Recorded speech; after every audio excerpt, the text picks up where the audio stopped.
Nam thần và bộ phim Thẩm phán ác ma đến rồi. Bộ phim được đặt trong bối cảnh giả định không tưởng trong đất nước Hàn Quốc, truyền tải thông điệp về công lý thông qua các phiên tòa. Seoul, người và xe đông đúc, ánh sáng rực rỡ, sự thịnh vượng tràn ngập khắp nơi trong thành phố. Nhưng 2 năm nay một trận đại dịch càn quét cả đất nước, xí nghiệp phá sản, tỷ lệ thất nghiệp tăng lên, những người ở tầng lớp thấp không ngừng kích động mọi người căm ghét kẻ thù. Vì thế phóng hỏa khủng bố và tấn công cứ xảy ra.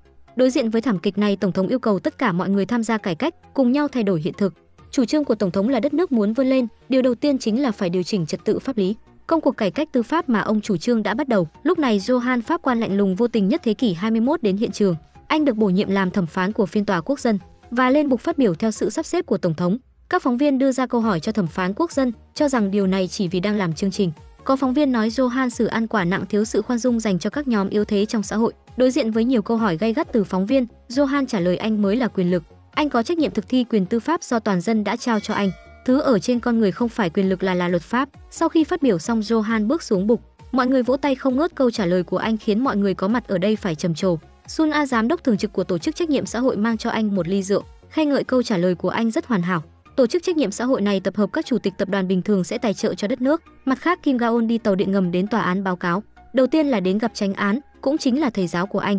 Thầy giáo sắp xếp cho anh vào trong ban bồi thẩm, bộ phận mà Gaon không hề thích, trở thành cấp dưới của Johan. Sau khi tạm biệt thầy, Gaon đến phòng làm việc của Johan chào hỏi anh. Johan nhìn Gaon chằm chằm rất lâu.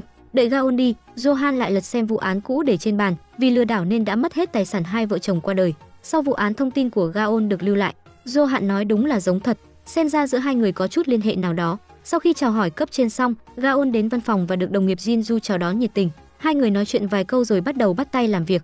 Ngày xét xử tòa án quốc dân đã được định. Johan quyết định xử công khai vụ án của chủ tịch Du của công ty hóa chất Du. Cấp trên khuyên Johan tìm vụ án nào dễ hơn.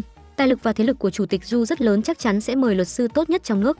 Sau khi tan làm, Gaon chuẩn bị về nhà. Các bạn nhỏ đang theo giáo viên đi qua đường. Tài xe trường mẫu giáo tức giận lái xe xông đến tòa án. Thay các bạn nhỏ, ông không hề giảm tốc độ. Dưới sự hướng dẫn của giáo viên, các bạn nhỏ chạy qua đường. Có một bạn nhỏ không cẩn thận bị ngã. Lúc này Johan lấy khẩu súng trong tay cảnh vệ và bắn vỡ kính trước cửa xe của tài xế. Lúc sắp đâm vào Gaon, tài xế xoắn mạnh tay lái tránh phát súng thứ hai của Johan. Chiếc xe lật xuống đường và bốc lửa. Thấy vậy, Gaon chạy vào trong xe và cứu tài xế. Khi hai người rời đi, chiếc xe phía sau phát nổ. Gaon không hiểu vì sao Johan lại nổ súng. Anh không muốn bất kỳ ai phải chịu tổn thương. Nhưng với sự suy đoán của Johan, một người chết còn tốt hơn hai người. Còn về lý do vì sao người đàn ông kia lại lái xe đâm về phía tòa án, đó là vì lệnh bắt giữ chủ tịch Du của công ty hóa chất đã bị bác bỏ. Là gia đình của nạn nhân, ông muốn thể hiện sự bất mãn của mình về tòa án. Chuyện là như thế này, chủ tịch Du xả nước thải ra sông. Con sông đó là sự sống của những người dân. Người dân đã mắc bệnh nặng sau khi dùng nước ở con sông đó. Luật sư nghĩ mọi cách giúp chủ tịch Du thoát tội, làm ra vẻ ông không biết chuyện gì cả. Ngộ nhỡ bị kết án, luật sư sẽ có chủ trương qua đời do sơ suất, cùng lắm cũng chỉ bị phạt 5 năm tù. Đến lúc đó dùng quan hệ tạm tha ra ngoài là được. Bọn họ có thể bình thản như vậy là vì chủ tịch Du là một trong những nhà tài trợ lớn nhất của tổ chức trách nhiệm xã hội. Bọn họ sẽ đến tìm bộ trưởng cha của bộ phận pháp chế để giúp ông xử lý tốt mọi chuyện. Còn chuyện tài xế lái xe của trường, Gaon muốn thuyết phục Johan phạt nhẹ tài xế và nói ra động cơ của ông ấy, nhưng Johan lại không hề nao núng. Nạn nhân cũng không có quyền làm tổn thương người khác. Anh cũng nhất quyết yêu cầu tòa án làm việc theo trình tự. Trải qua lần này, Gaon đã rất để tâm đến vụ án của chủ tịch Du. Anh lấy chìa khóa của phong tài liệu từ chỗ tránh án Min. Sau khi tìm tòi, Gaon phát hiện chủ tịch Du từng là người bảo trợ của Bộ trưởng Bộ Tư pháp. Bộ trưởng Bộ Tư pháp lại tiến cử Johan vào tòa án, nhưng bây giờ Johan lại ra mặt thẩm phán chủ tịch Du. Bộ trưởng Bộ Tư pháp lại không hề có phản ứng gì. Chắc những người này đang âm mưu một vở kịch lớn cho người dân cả nước xem. Để chứng minh suy đoán của mình, Gaon đã muốn máy nghe lén từ chỗ Su Huynh, người bạn làm cảnh sát của anh. Nhân lúc Johan không ở đây, anh cài đặt máy nghe lén trong phòng làm việc của Johan. Không may là Johan cũng đến phòng làm việc. Gaon chỉ có thể giả vờ đứng trong này đọc sách nên mới thoát khỏi lần này. Sau khi trở lại văn phòng, anh bắt đầu nghe lén mọi hành động của Johan. Biết được Johan sẽ gặp mặt luật sư của chủ tịch Du, còn phải đi gặp tiến sĩ. Đến tối, Gaon lái xe đạp theo hai người đến nơi đã hẹn. Anh dùng điện thoại ghi lại mọi thứ. Phiên điều trần công khai đầu tiên bắt đầu. Johan đối mặt với bộ đồng phục thẩm phán của mình và nhớ về quá khứ. Sau khi tranh đấu, anh mặc đồng phục chỉnh tề đến tòa án. Các phóng viên đều trực sẵn để đưa tin, vô cùng quan tâm đến buổi thẩm phán công khai đầu tiên trong lịch sử. MC đứng trên bục kêu gọi quần chúng bỏ phiếu cho trường hợp này. Bộ Tư pháp sẽ tổng hợp tất cả các phiếu. Cuối cùng, dưới lời mời của MC, Johan bắt đầu phát ngôn. Sau khi giới thiệu vụ án, chính thức bắt đầu thẩm phán. Đầu tiên, bên công tổ giới thiệu vụ án. Trong một thân nhỏ có hơn 70 người dân đang sinh sống. Vì chủ nghĩa tư bản độc ác của chủ tịch Joy đã xả nước thải độc hại ra sông, khiến rất nhiều người vô tội bị mắc bệnh. Đã cả 11 người tử vong, nạn nhân nhỏ tuổi nhất tới 3 tuổi. Dưới chỉ thị của phía hậu đài của Bộ Tư pháp, mức độ ủng hộ và phản đối của người dân đã xuất hiện trên màn hình. Rõ ràng những người ủng hộ việc có tội nhiều hơn. Hai bên bắt đầu phát biểu. Nguyên cáo nói xí nghiệp của chủ tịch Du vi phạm pháp luật khiến nhiều người tử vong nên phải bị xử phạt theo pháp luật. Bị cáo lại đưa ra chứng cứ chứng minh nền cao phía sau của nhà máy bị sập khiến các thiết bị lọc bị tổn hại nên một phần hóa chất bị rò rỉ ra bên ngoài. Sau khi công ty phát hiện ra vấn đề đã tiến hành sửa chữa ngay. Huống hồ khi Hàn Quốc rơi vào thời kỳ khủng hoảng kinh tế, nếu như không nhờ có xí nghiệp của chủ tịch Du thì không biết có bao nhiêu người đã bị chết đói. Lúc hai bên đang tranh luận không ngừng nghỉ, Johan bình ổn cuộc chiến. Anh làm một động tác giữ bình tĩnh về phía bị cáo, sau đó tuyên bố tạm nghỉ. Gaon vẫn quan sát mọi chuyện, đặc biệt là động tác của Johan. Sau khi nghỉ ngơi lại bắt đầu phiên xét xử. Luật sư của bị cáo mời tiến sĩ lên làm chứng. Gaon nhớ lại anh từng nghe thấy chuyện Johan từng gặp mặt tiến sĩ. Anh ngạc nhiên chẳng lẽ tiến sĩ đã bị anh ta mua chuộc rồi. Tiến sĩ bắt đầu phát biểu. Những lời mà ông nói ngoài mặt thì là sự phân tích khách quan, thực ra đang nói chủ tịch Du không hề sai. Các chất kim loại nặng trong nước đều nằm trong giới hạn bình thường. Gaon trực tiếp cắt ngang lời của ông, hỏi ông chất kim loại nặng cao nhất trong nước là gì. Gaon tiếp tục dồn ép đưa ra bản đồ tỷ lệ và ép tiến sĩ nói ra tên của chất độc hại, cyanua. Lời vừa dứt mọi người lập tức bàn tán. Tiến sĩ lập tức bởi thêm chất độc này rất dễ thấy miễn là nó nằm trong phạm vi bình thường. Nói thì nói như vậy nhưng biểu cảm hốt hoảng trên mặt ông vẫn rất dễ thấy. Lúc Gaon tiếp tục dồn ép, Johan đã cắt ngang lời nói của anh không để anh lên tiếng. Anh để nhân viên văn thư đưa cho tiến sĩ một chai nước. Johan bỗng dưng nói đó chẳng phải là chai đựng mẫu nước thải lấy từ nhà máy sao? Vừa dứt lời tiến sĩ sợ hãi phun hết nước trong miệng ra. Nhân viên văn thư lập tức xác định đó chỉ là chai nước bình thường thôi. Tiến sĩ cằn nhằn lái xe về nói đều tại chủ tịch Du mới khiến ông mất mặt. Ông bỗng dưng nghi ngờ chẳng lẽ nước có vấn đề rồi vứt luôn chai nước sang một bên rồi tiếp tục cho đến khi không nhìn thấy có một chiếc xe đang đi đến. Trên phiên tòa có một nhân chứng ở đó. Ông tố cáo tội danh của chủ tịch Du. Đã biết thiết bị đã cũ vẫn còn xả nước thải. Chủ tịch Du không những không dừng lại mà còn không quan tâm đến tính mạng của người khác. Dù sao người trong thôn đều là người già cũng sống đủ rồi. Vị nhân chứng này được gọi là tiến sĩ an toàn tại nơi làm việc. Điều này khiến Gaon chú ý, chẳng lẽ tiến sĩ đó chính là vị này. Chủ tịch Du lập tức đứng dậy, quả thực ông chưa từng nói câu đó. Johan trực tiếp đưa ra câu hỏi chết người. Chưa từng nói câu này vậy ông đã nói gì? Từ đầu tới cuối ông chưa từng phủ nhận chuyện từng gặp mặt tiến sĩ an toàn, vậy lúc đó hai người đã nói gì? Chủ tịch Du bị hỏi đến cứng họng. Thấy vậy luật sư bảo chủ tịch Du thừa nhận do sơ suất dẫn đến tử vong. Chủ tịch Du làm theo bắt đầu dùng nước mắt làm vẻ đáng thương. Lúc tạm nghỉ ông và luật sư nói quả thực ông không hề nói câu đó. Sau khi hết thời gian tạm nghỉ, Johan tuyên bố, theo chứng cứ hiện có chỉ có thể xác định chủ tịch Du sơ suất giết người bị phản 6 năm tù giam, nhưng theo đạo luật giáo dục tư pháp được thông qua vào năm ngoái, có thể tuyên tổng mức án phạt sau khi đã gộp mức ăn theo số lượng từng người bị hại. Tiếp đó Johan đọc tên của các nạn nhân, có người vẫn đang được điều trị trong bệnh viện, có người đã qua đời, tổng cộng 47 người. Cuối cùng Johan tuyên bố bị cáo bị phản 235 năm tù giam. Người dân vỗ tay hoan hô với kết quả thẩm phán lần này. Bộ trưởng Bộ Tư pháp tức giận đấm xuống bàn. Johan tiến về phía bị cáo bảo ông buộc phải sống 100 năm. Sau tuyên án, một người nhà của nạn nhân đã quỳ xuống bày tỏ sự cảm ơn. Johan ngáp một cái cho qua. Gaon nhìn thấy cảnh này, hai người nhìn nhau và không nói gì. Rốt cuộc hai người họ có bí mật gì? Sau khi công khai xét xử kết thúc, Gaon và Jinju đồng ý lời mời đi ăn của Johan. So với sự phấn khích của Jinju về bầu không khí, Gaon lại để ý đến hành động cuối cùng của Johan hơn, vừa ngáp vừa rơi nước mắt. Trên bàn ăn, Gaon và Jinju đều tranh thủ hỏi về kinh nghiệm cá nhân của Johan, nhưng chỉ khác là Jinju hỏi là vị thỏa mãn sự hâm mộ của mình, còn câu hỏi của Gaon lại càng sắc bén hơn. Johan nói mình sinh ra trong một gia đình cho vay nặng lãi, và nhân chủ đề này tiết lộ ra thế của Gaon mà không đe là dấu vết nào. Bố cậu vì bị lừa đi vay nên đã tự tử. Sau khi chọc tức Gaon, Johan không chịu dừng lại, anh tiếp tục nói cho vay nặng lãi chính là buôn bán hy vọng, sau đó ép buộc đối phương trả tiền bằng cách dọa nạt. Mỗi lần có con nợ qua đời, bố của anh đều sẽ sám hối với Chúa, hy vọng có thể giảm nhẹ tội ác. Cuối cùng Gaon không thể chịu được liền đứng dậy rời đi. Đường về nhà bẩn thỉu và đầy rác thải. Cuối con đường là những người vô gia cư. Ở đoạn đường lớn bên cạnh, một chiếc xe xa hoa màu vàng đang đi qua. Cảnh hai bên khác biệt nhau rõ nét. Tiếng động cơ ồn ào như tiếng chế nhạo vang lên trong đêm tối. Chỉ thấy chủ xe nói đang đi săn, vừa nói vừa xông đến những công nhân đang ngồi ăn đêm ở sạp hàng bên đường. Nhìn bộ dạng hoảng hốt của họ, hắn lại thốt ra một câu: đồ ăn mày. Sau đó chiếc xe xa hoa quay ngoắt trên phần đường dành cho người đi bộ. Một ông lão nhặt rác ngã xuống. Chủ xe chỉ xuống xe giả vờ cúi đầu rồi quay vào trong xe, tiếp tục cười lớn tận hưởng niềm vui khi trêu chọc những người tầng lớp thấp. Gaon đang đứng ở ban công nhà mình, nhớ lại cảnh Johan ở trên phiên tòa. Anh không hiểu nổi Johan là người thế nào. Bộ trưởng Cha muốn thảo luận về phiên tòa của Johan với tổng thống định cứu vãn tình thế, nhưng tổng thống lại giả ngốc nói cho qua. Tổng thống hỏi chuyện thăm dò bộ trưởng Cha vì sao lại rất quan tâm đến việc chủ tịch Du bị bắt. Bộ trưởng Cha cho rằng động thái này đã làm mất đi sự ủng hộ của tập đoàn mạnh nhất. Tổng thống lại phản bác không hề như vậy, vì giám đốc Seo của tổ chức trách nhiệm xã hội dường như rất hài lòng về chuyện này. Bộ trưởng Cha tức tối đến tìm giám đốc Seo. Thư ký Sun A đến trước ngăn cô vào phòng thiền. Cô chỉ trích ông kết hợp với Johan đâm cô một nhát sau lưng. Giám đốc Seo phản bác có được lòng dân nhờ vụ án này thì cũng không phải là chuyện xấu. Bộ trưởng Cha nói giám đốc Seo hợp tác với cô mới là lựa chọn thông minh. Hai người khư khư giữ quan điểm của mình, cuối cùng giải tán. Trở lại lầu, Sun A cho bộ trưởng Cha xem cuộc thăm dò ý kiến của đảng cầm quyền đang gia tăng và nói bộ trưởng Cha là ứng cử viên tổng thống tiếp theo của đảng cầm quyền. chỉ cần theo chiều hướng này thì nhất định sẽ được hỗ trợ bởi một tập đoàn hùng hậu về tài chính hơn cả giám đốc Shell. Đến tối Gaon và giáo sư Min cùng chơi bóng rổ. Hình như Gaon đã bị dao động với thẩm phán Johan, tưởng rằng Johan sẽ thả, không ngờ anh ấy lại trừng phạt chủ tịch Du nghiêm như vậy. Anh bắt đầu tin về sự công bằng của tư pháp, nhưng giáo sư Min lại kéo anh trở lại, bảo anh phải nhìn vào trong nội tình trong chính phủ. Sau phiên tòa, tỷ lệ ủng hộ đảng cầm quyền đã tăng lên, chắc chắn bạn họ đã ngấm ngầm câu kết chuyện gì đó. Gaon muốn hiểu rõ nội tình rốt cuộc là gì. Anh nghe lại nhật ký điện thoại của Johan, nghi ngờ về tiến sĩ trong lời nói của anh. Mượn cớ đến trả sách, Gaon đưa ra một câu hỏi cho Johan về tiến sĩ an toàn trong phiên tòa hôm đó, vì sao lại có thể đổi khẩu cung trước đó nhanh như vậy. Và anh chỉ ra trong lời tuyên bố Johan luôn dẫn dắt, cuối cùng đã phán quyết thành lỗi sơ suất trong công việc.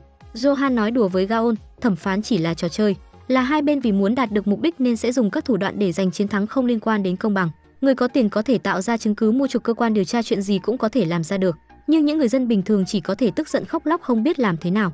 Vì thế trên thực tế chẳng hề có công bằng chính nghĩa. Sau khi tan làm, Gaon hẹn Su Huynh ra cùng nghe đoạn ghi âm của Johan và thảo luận về hành động tiến sĩ an toàn, bỗng dưng lật lại khẩu cung. Gaon cho rằng Johan vì muốn thắng vụ kiện nên đã để tiến sĩ làm giả chứng cứ, nhưng Su Huynh khuyên anh người dân lúc này đang rất hài lòng về kết quả của phiên xét xử, đừng gây thêm rắc rối. Cùng lúc đó, chiếc xe xa hoa màu vàng lại bắt đầu đi xuyên màn đêm. Hắn ngạo nghễ điên cuồng lái xe trên đường khiến các xe khác phải đâm vào bên đường. Gaon và Su Huynh thấy vậy liền lập tức lên xe. Chủ xe phát hiện có cảnh sát đi theo, cảm thấy có chuyện chẳng lành liền tăng tốc để cắt đuôi xe của Su Hyun.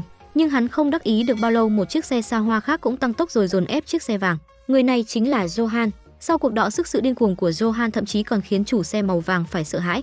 Johan tăng tốc chạy lên phía trước chiếc xe vàng, sau đã thắng xe lại. Vì tránh va chạm, chiếc xe màu vàng vội vã dừng xe. Chủ xe không ngừng chửi rủa Johan.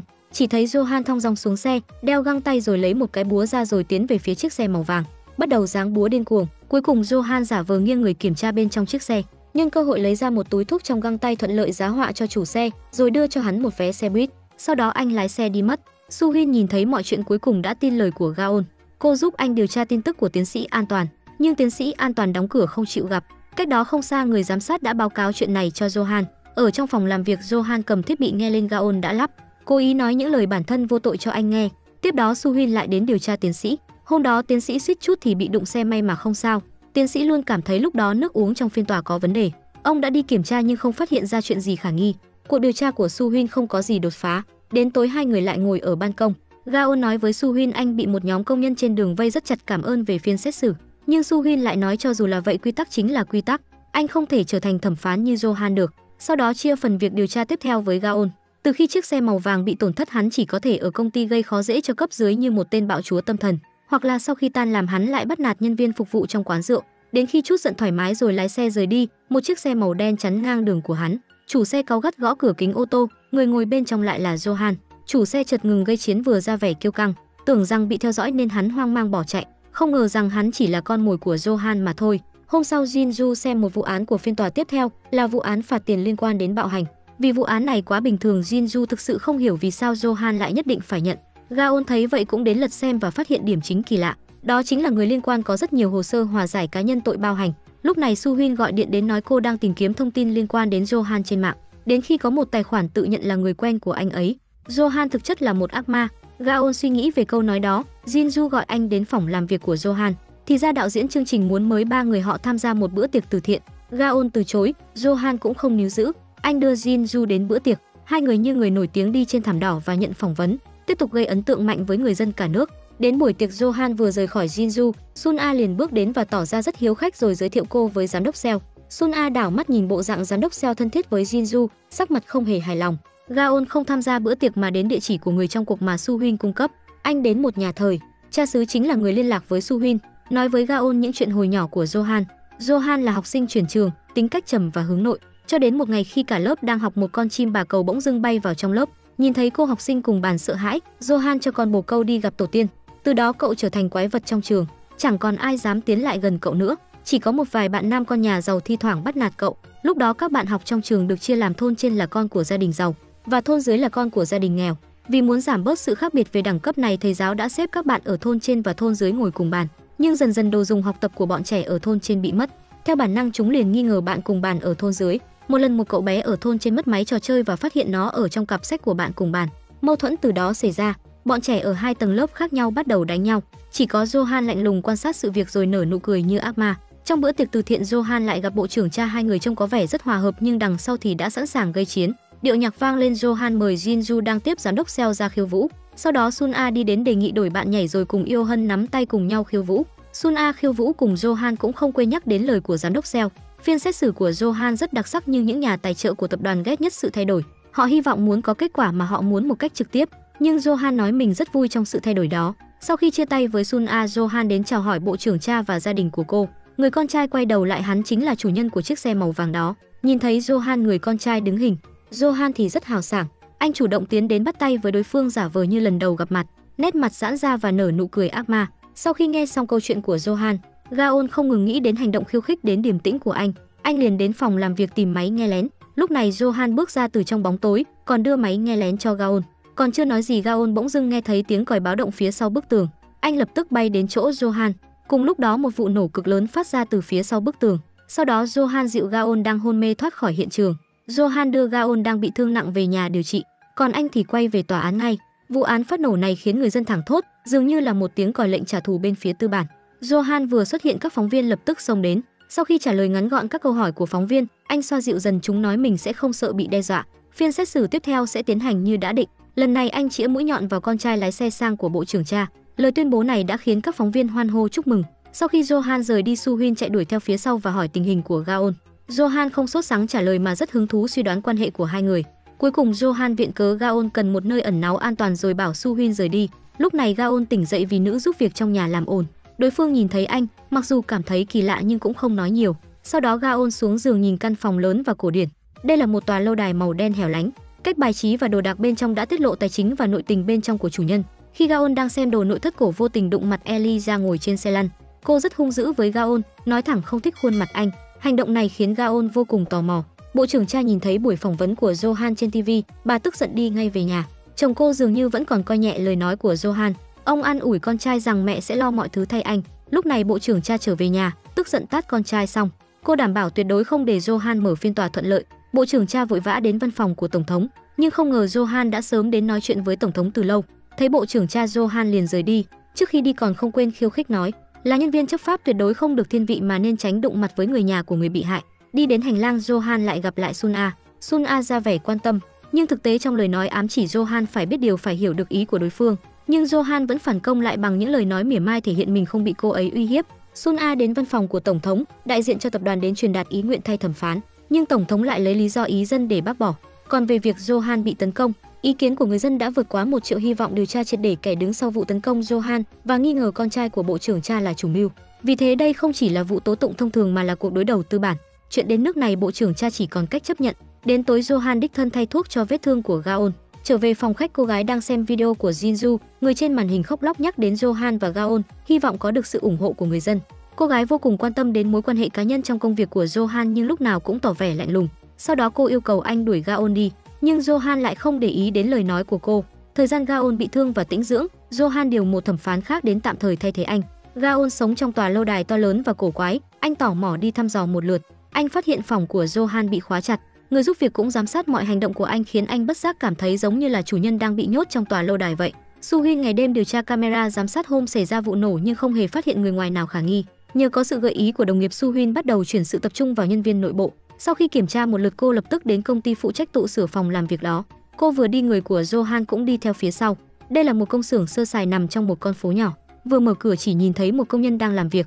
Thân thủ đối phương không chỉ nhanh nhẹn mà còn đối phó với cảnh sát rất dễ dàng. Sau khi biết được Su Huynh không có lệnh khám xét, hắn liền rời đi. Hắn nói thẳng sau khi có rồi thì hãy đến tìm hắn.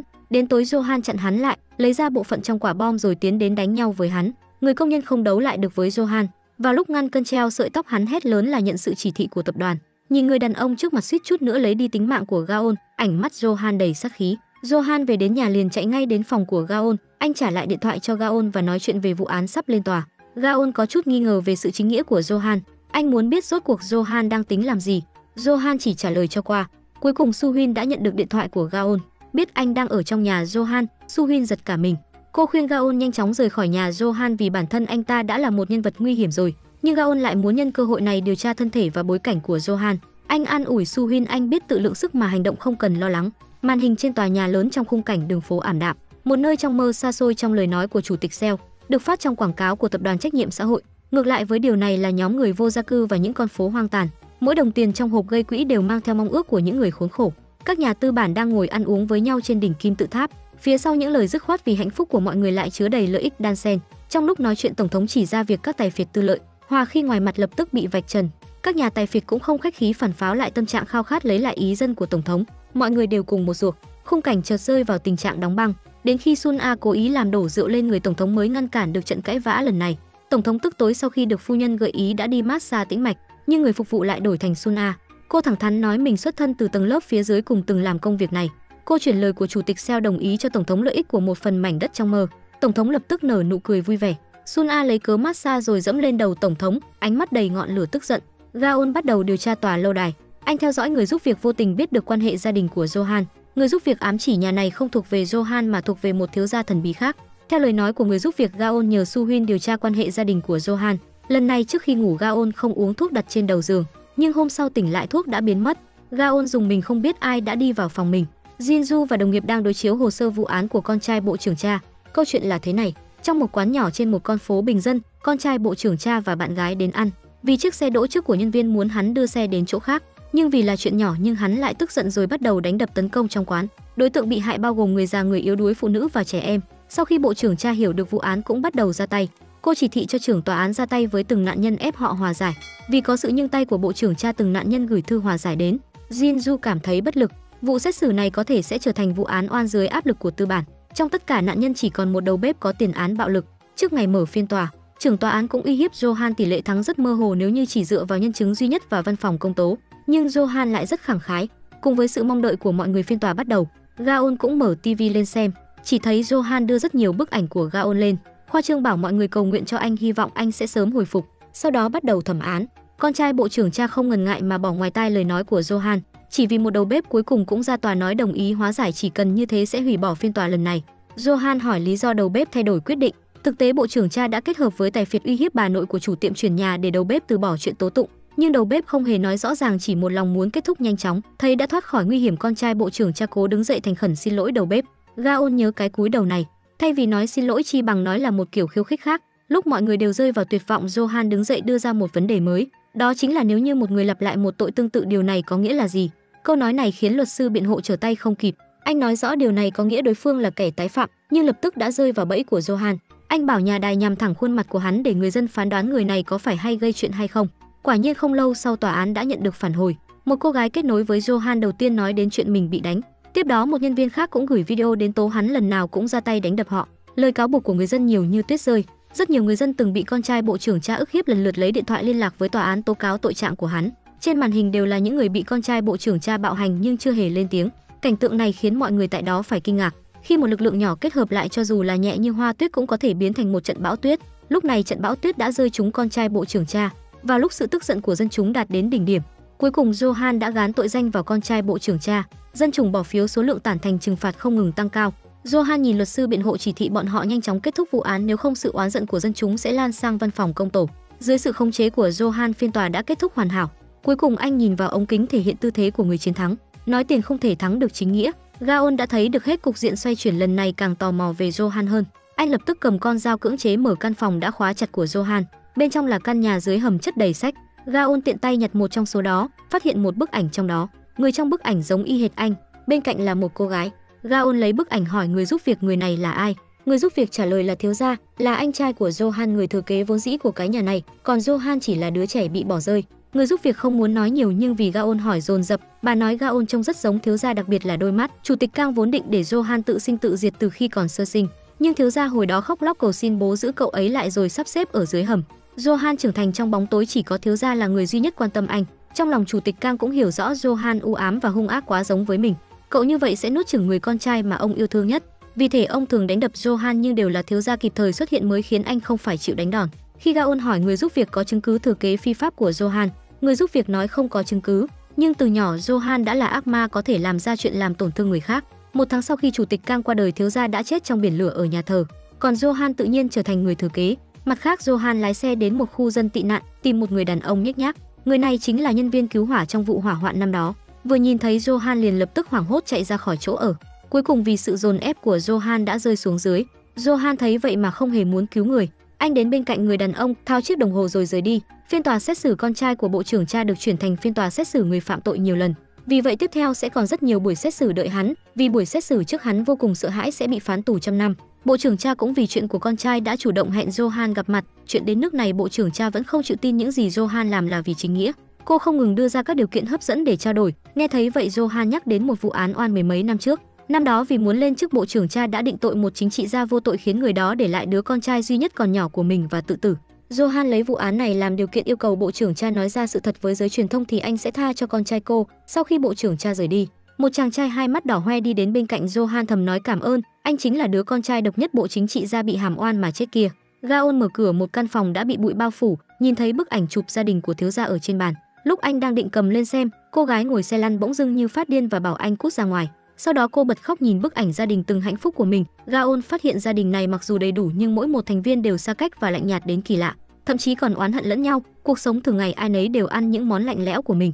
Vì thế hôm sau Gaon đã cố ý làm bữa sáng cho cô gái. Sự quan tâm bất ngờ đó khiến cô gái vui mừng nhưng nhất thời không thể chấp nhận. Sau đó cô gái nhìn thấy Gaon lại có thể gần gũi với con mèo sợ người lạ, cô liền tiến tới nói con mèo này do Johan nhặt về. Anh ấy lúc nào cũng thích nhặt đồ về nhà. Điều này không hề hợp với hình tượng bên ngoài lạnh lùng của Johan. Thấy Gaon không hiểu, cô gái tỏ vẻ chế giễu. Cô nói thẳng người đời đều bị Johan lừa bởi hình tượng chính nghĩa mà anh tạo ra. Chỉ có cô vẫn ghi nhớ tội trạng mà Johan phạm phải khi muốn có được cái nhà này. Mặt khác, bộ trưởng cha đang buồn bã trợ lý trình lên tỷ lệ ủng hộ dư luận, nói rằng lần này chỉ có 2 tổ chức có thể khiến dư luận thay đổi ý kiến.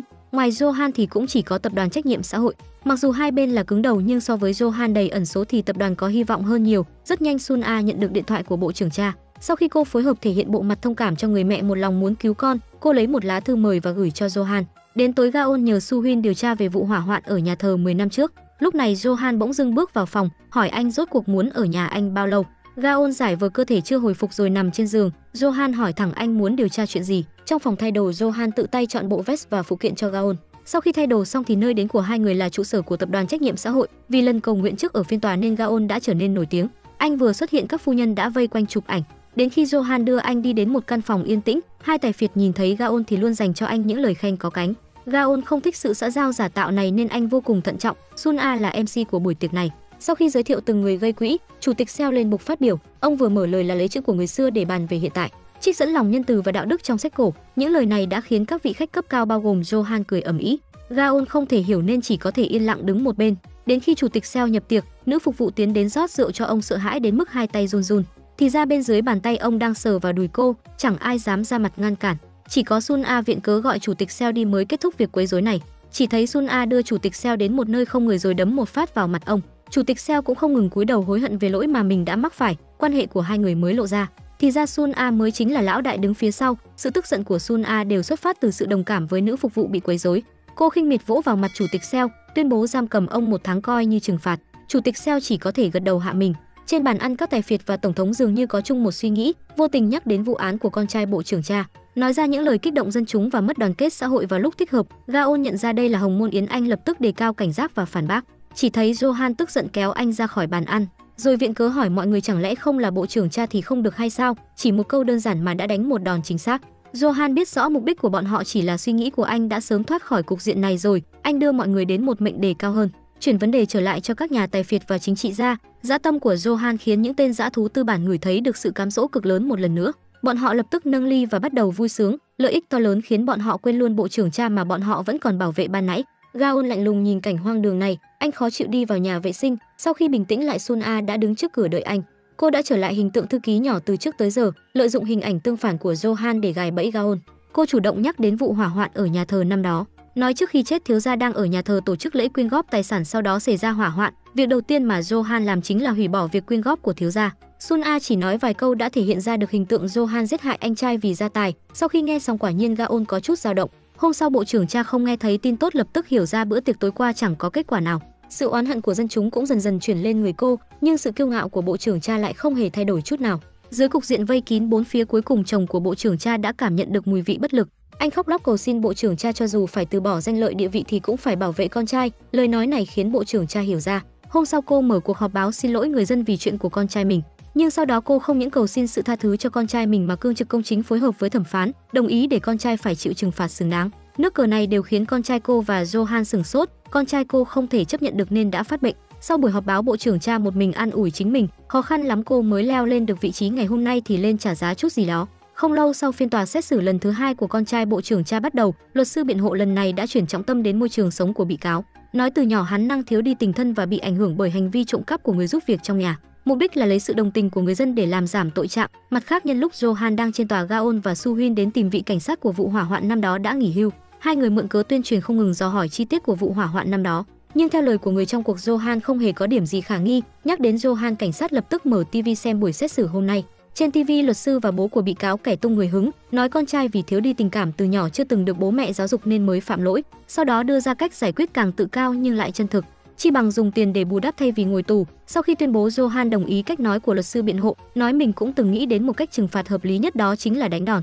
Đạo diễn đài truyền hình lập tức bảo người tìm kiếm hàm ý của đánh đòn để hiển thị lên. Bị cáo hoảng hốt đứng dậy bắt đầu xin lỗi với mọi người tại đó. Lần này hắn không còn bình tĩnh được nữa, trong thâm tâm đã cảm nhận được sự sợ hãi trước đây chưa từng có. Nhưng Johan lại lờ đi lời cầu xin của hắn, trực tiếp bắt đầu để người dân bỏ phiếu. Chớp mắt cả nước, hình như tất cả mọi người đều quyết liệt ấn nút đồng ý. Lúc này tâm trạng của bị cáo đã đạt đến giới hạn, hắn xông đến giữa phiên tòa chỉ trích những người có thân phận và địa vị không bằng mình, dựa vào cái gì mà phán xét hắn. Lời nói khoa trương của con trai bộ trưởng cha đã đập tan hy vọng lật án. Cho dù hắn quỳ xuống cầu xin Johan, nhưng Johan vẫn kết án đánh hắn 30 gậy, tuyên án kết thúc. Cảnh sát nghỉ hưu vui sướng vỗ tay, xem ra hình tượng chính nghĩa của Johan đã sớm đi vào lòng người rồi. Lúc này Gaon nói đến chuyện Johan hủy bỏ việc quyên góp sau vụ hỏa hoạn. Quả nhiên câu nói này đã khiến cảnh sát vô cùng tức giận. Su Huynh vội vàng ngăn cản. Trước khi đi, cô nhắc đến năm đó sau vụ hỏa hoạn, cảnh sát đã nhận được một khoản tiền khổng lồ không rõ lai lịch rồi nghỉ hưu. Lời nói này quả nhiên khiến ông im lặng. Bộ trưởng cha nhìn bản thi hành án của con trai cô, run rẩy ký tên. Con trai cô đã được đưa vào nơi thi hành án. Trên hiện trường một nhóm phóng viên vây quanh. Con trai bộ trưởng cha bị cưỡng chế cởi bỏ áo rồi bị trói lên cọc hành hình. Người thi hành án cầm cây gậy trong tay tiến về phía trước và đánh vào lưng hắn. Cảm giác đau đớn đó quá trực quan khiến người dân không dám nhìn thẳng. Theo tiếng hét đau đớn của con trai bộ trưởng cha, một bộ phận dân chúng bắt đầu vui sướng hẳn lên, nhưng Gaon lại không thể vui vẻ. Đến tối trở về nhà, anh nói thẳng cách làm của Johan quá tàn nhẫn, đó không phải là chính nghĩa, chỉ là niềm vui cá nhân của anh mà thôi. Trước giờ anh luôn như vậy, vì thế cũng đã giết hại thiếu gia. Nghe đến thiếu gia, Johan lập tức bóp chặt lấy cổ Gaon rồi ép anh vào tường. Gaon đã đoán trúng bãi mìn trong lòng Johan, nhưng anh không thể giải thích, chỉ nói với Johan anh chưa từng nhìn thấy sự tàn nhẫn thực sự. Tình tiết trở lại buổi quyên góp ở nhà thờ năm đó. Lúc đó thiếu gia đơn thuần tốt bụng muốn quyên góp toàn bộ tài sản cho tập đoàn trách nhiệm xã hội. Các nhà tài phiệt tỏ vẻ cảm kích, nhưng thực tế lại nhằm vào số tiền này như hổ đói. Chỉ có thiếu gia vẫn ngây thơ tin vào điều tốt đẹp trên thế giới này. Johan nhìn thấy được mọi chuyện nhưng không hề lộ mặt, đến khi lửa lớn xông vào nhà thờ, bên trong náo loạn. Johan hoảng hốt liền xông vào cứu người, nhưng nhìn thấy bộ trưởng cha bị ngã, ngay cả người và chiếc ghế dài đè lên chân của cô bé. Bộ trưởng cha vội thoát thân nên không hề quan tâm đến tình hình của cô bé, còn dẫm lên chiếc ghế đè lên chân cô bé. Chính vì bị dồn ép quá lâu, cô gái mới bị tàn phế. Cuối cùng hai vợ chồng và thiếu gia vì cứu cô bé nên đã bị cột nhà đổ vào người. Thiếu gia chịu đau dùng cơ thể chặn cột nhà đã bị thiêu cháy, bảo Johan ôm cô bé đi, thiếu gia mới bị đè xuống đất. Hai vợ chồng bỏ mạng trong biển lửa, vụ hỏa hoạn được dập. Johan gọi cô bé tỉnh lại, anh cầu cứu một nhân viên cứu hỏa, nhưng người đó lại lấy đi đồng hồ của thiếu gia rồi vội vàng rời đi. Sự tham lam của con người từ đó đã để lại sự tổn thương sâu sắc trong lòng Johan. Johan ôm cô bé vẫn đang hôn mê lảo đảo bước ra ngoài, hỏi những kẻ đạo đức giả và ích kỷ trong tầng lớp thượng lưu. Anh muốn báo thù vì cô bé tàn tật, vì anh trai tốt bụng mà bị chà đạp, cũng vì sự ích kỷ và tham lam của những nhà tư bản đã hủy diệt người khác. Nói xong, Johan để lộ vết thương sau lưng. Gaon xin lỗi vì sự hiểu lầm của mình. Johan lại nằm mơ thấy ngày nhà thờ xảy ra hỏa hoạn, mở mắt, anh trai đang đứng trong biển lửa nhìn anh. Theo bản năng, Johan giơ tay định cầu cứu đối phương nhưng lại không thể chạm vào được bóng người trước mặt. Trong lúc nửa tỉnh nửa mơ, điều chân thực duy nhất chỉ có sự đau khổ khắc cốt ghi tâm này. Lúc này Gaon đẩy cửa bước vào, định bước tới quan tâm Johan đang khóc nhưng lại bị anh né tránh. Gaon xin lỗi Johan, vì tối qua anh đã nghĩ Johan giết chết anh trai và nói nếu như khuôn mặt anh khiến Johan cảm thấy không hợp thì anh sẽ làm đơn xin rời khỏi bộ phận tòa án. Nhưng Johan lại không hề để tâm. Anh nói Gaon và anh trai giống như chỉ là sự trùng hợp ngẫu nhiên. Anh tò mò đến chuyện Gaon đã điều tra được gì rồi. Gaon báo cáo đúng sự thật. Anh đã điều tra tất cả phiên tòa trước đây có Johan, phát hiện phần lớn chỉ theo khuôn phép cũ, giống như đang ấp ủ chờ đợi thời cơ tấn công. Lời nói của Gaon đã đánh trúng vào tâm lý của Johan. Đúng vậy, trên con đường anh đi có lúc phải đối mặt với những bị cáo nói dối trắng trợn chết không hối cải. Cho dù cơn tức giận trong lòng đạt đến đỉnh điểm cũng chỉ có thể giải tỏa bằng cảnh tượng trong ảo giác, không thể để lộ cảm xúc của mình được. Johan cần che giấu đi cảm giác của một bác thợ săn trong mình, như vậy mới có thể tiếp cận được con mồi cuối cùng. Sau khi Gaon đi cấp dưới từ một góc tiến ra, báo cáo cho anh hành tung của bộ trưởng cha. Bộ trưởng cha đến nhà giam dùng quyền của mình đã cưỡng chế Cảnh Ngục cho qua. Cô đến nhà giam của con trai mình, nhìn con trai mình đầy vết thương. Bộ trưởng cha thầm khóc thành tiếng, nhưng cô lại lau đi nước mắt và trở lại bộ dạng lạnh lùng vô tình, hạ lệnh cho Cảnh Ngục hãy làm tốt việc của mình rồi rời đi. Sau đó bộ trưởng cha xuất hiện trong một chương trình phỏng vấn. Cô đã lựa chọn hy sinh con trai mình để phải giành lấy được lợi ích mà việc này mang lại. Cô không ngừng phóng đại hình tượng vị tha của bản thân để tăng tỷ lệ ủng hộ. Quả nhiên chiêu này đã có tác dụng. Cả Sun A cũng phải tán dương thủ đoạn này của cô. Tổ chương trình chiếu bức ảnh con trai cô sau khi chịu hình phạt, những vật thương chằng chịt đã lấy được sự đồng cảm của người xem. Bộ trưởng cha cũng rơi nước mắt đúng lúc, hai hình ảnh kết hợp với nhau, hiệu ứng giật gần mạnh mẽ này đã khiến tội lỗi của hai mẹ con giảm nhẹ đi bao nhiêu. Johan cũng đang xem chương trình này, cảm thán bộ trưởng cha thật là có ý đồ khi dùng chiêu này. Anh gọi điện thoại định điều tra còn có ai đứng phía sau có liên quan đến bộ trưởng cha hay không. Cuối cùng Gaon đã quay lại bộ phận tòa án. Jinju vui sướng lạ thường, trên bàn của anh đã có rất nhiều quà do người dân gửi đến. Đạo diễn cũng nhiệt tình tặng bó hoa hoan nghênh Gaon quay lại, tiếp tục giúp ông tạo ra câu thoại thu hút người xem. Sau đó Jinju hỏi đạo diễn về vết thương của con trai bộ trưởng cha có nghiêm trọng giống như trên chương trình đó không. Gaon nghe cuộc nói chuyện của hai người và có những suy nghĩ riêng. Johan vừa rời khỏi phòng làm việc thì đã có kẻ giám sát báo cáo hành tung của anh cho người khác. Johan đến chỗ hẹn trợ lý của mình.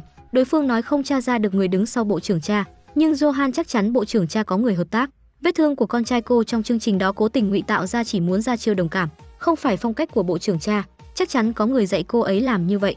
Nói xong anh lái xe rời đi, một chiếc xe máy cũng bám theo anh ngay phía sau. Johan về đến nhà, nhìn bữa tối mà Gaon đã chuẩn bị cho anh. Robot bên cạnh cũng phát lại lời nhắn của Gaon.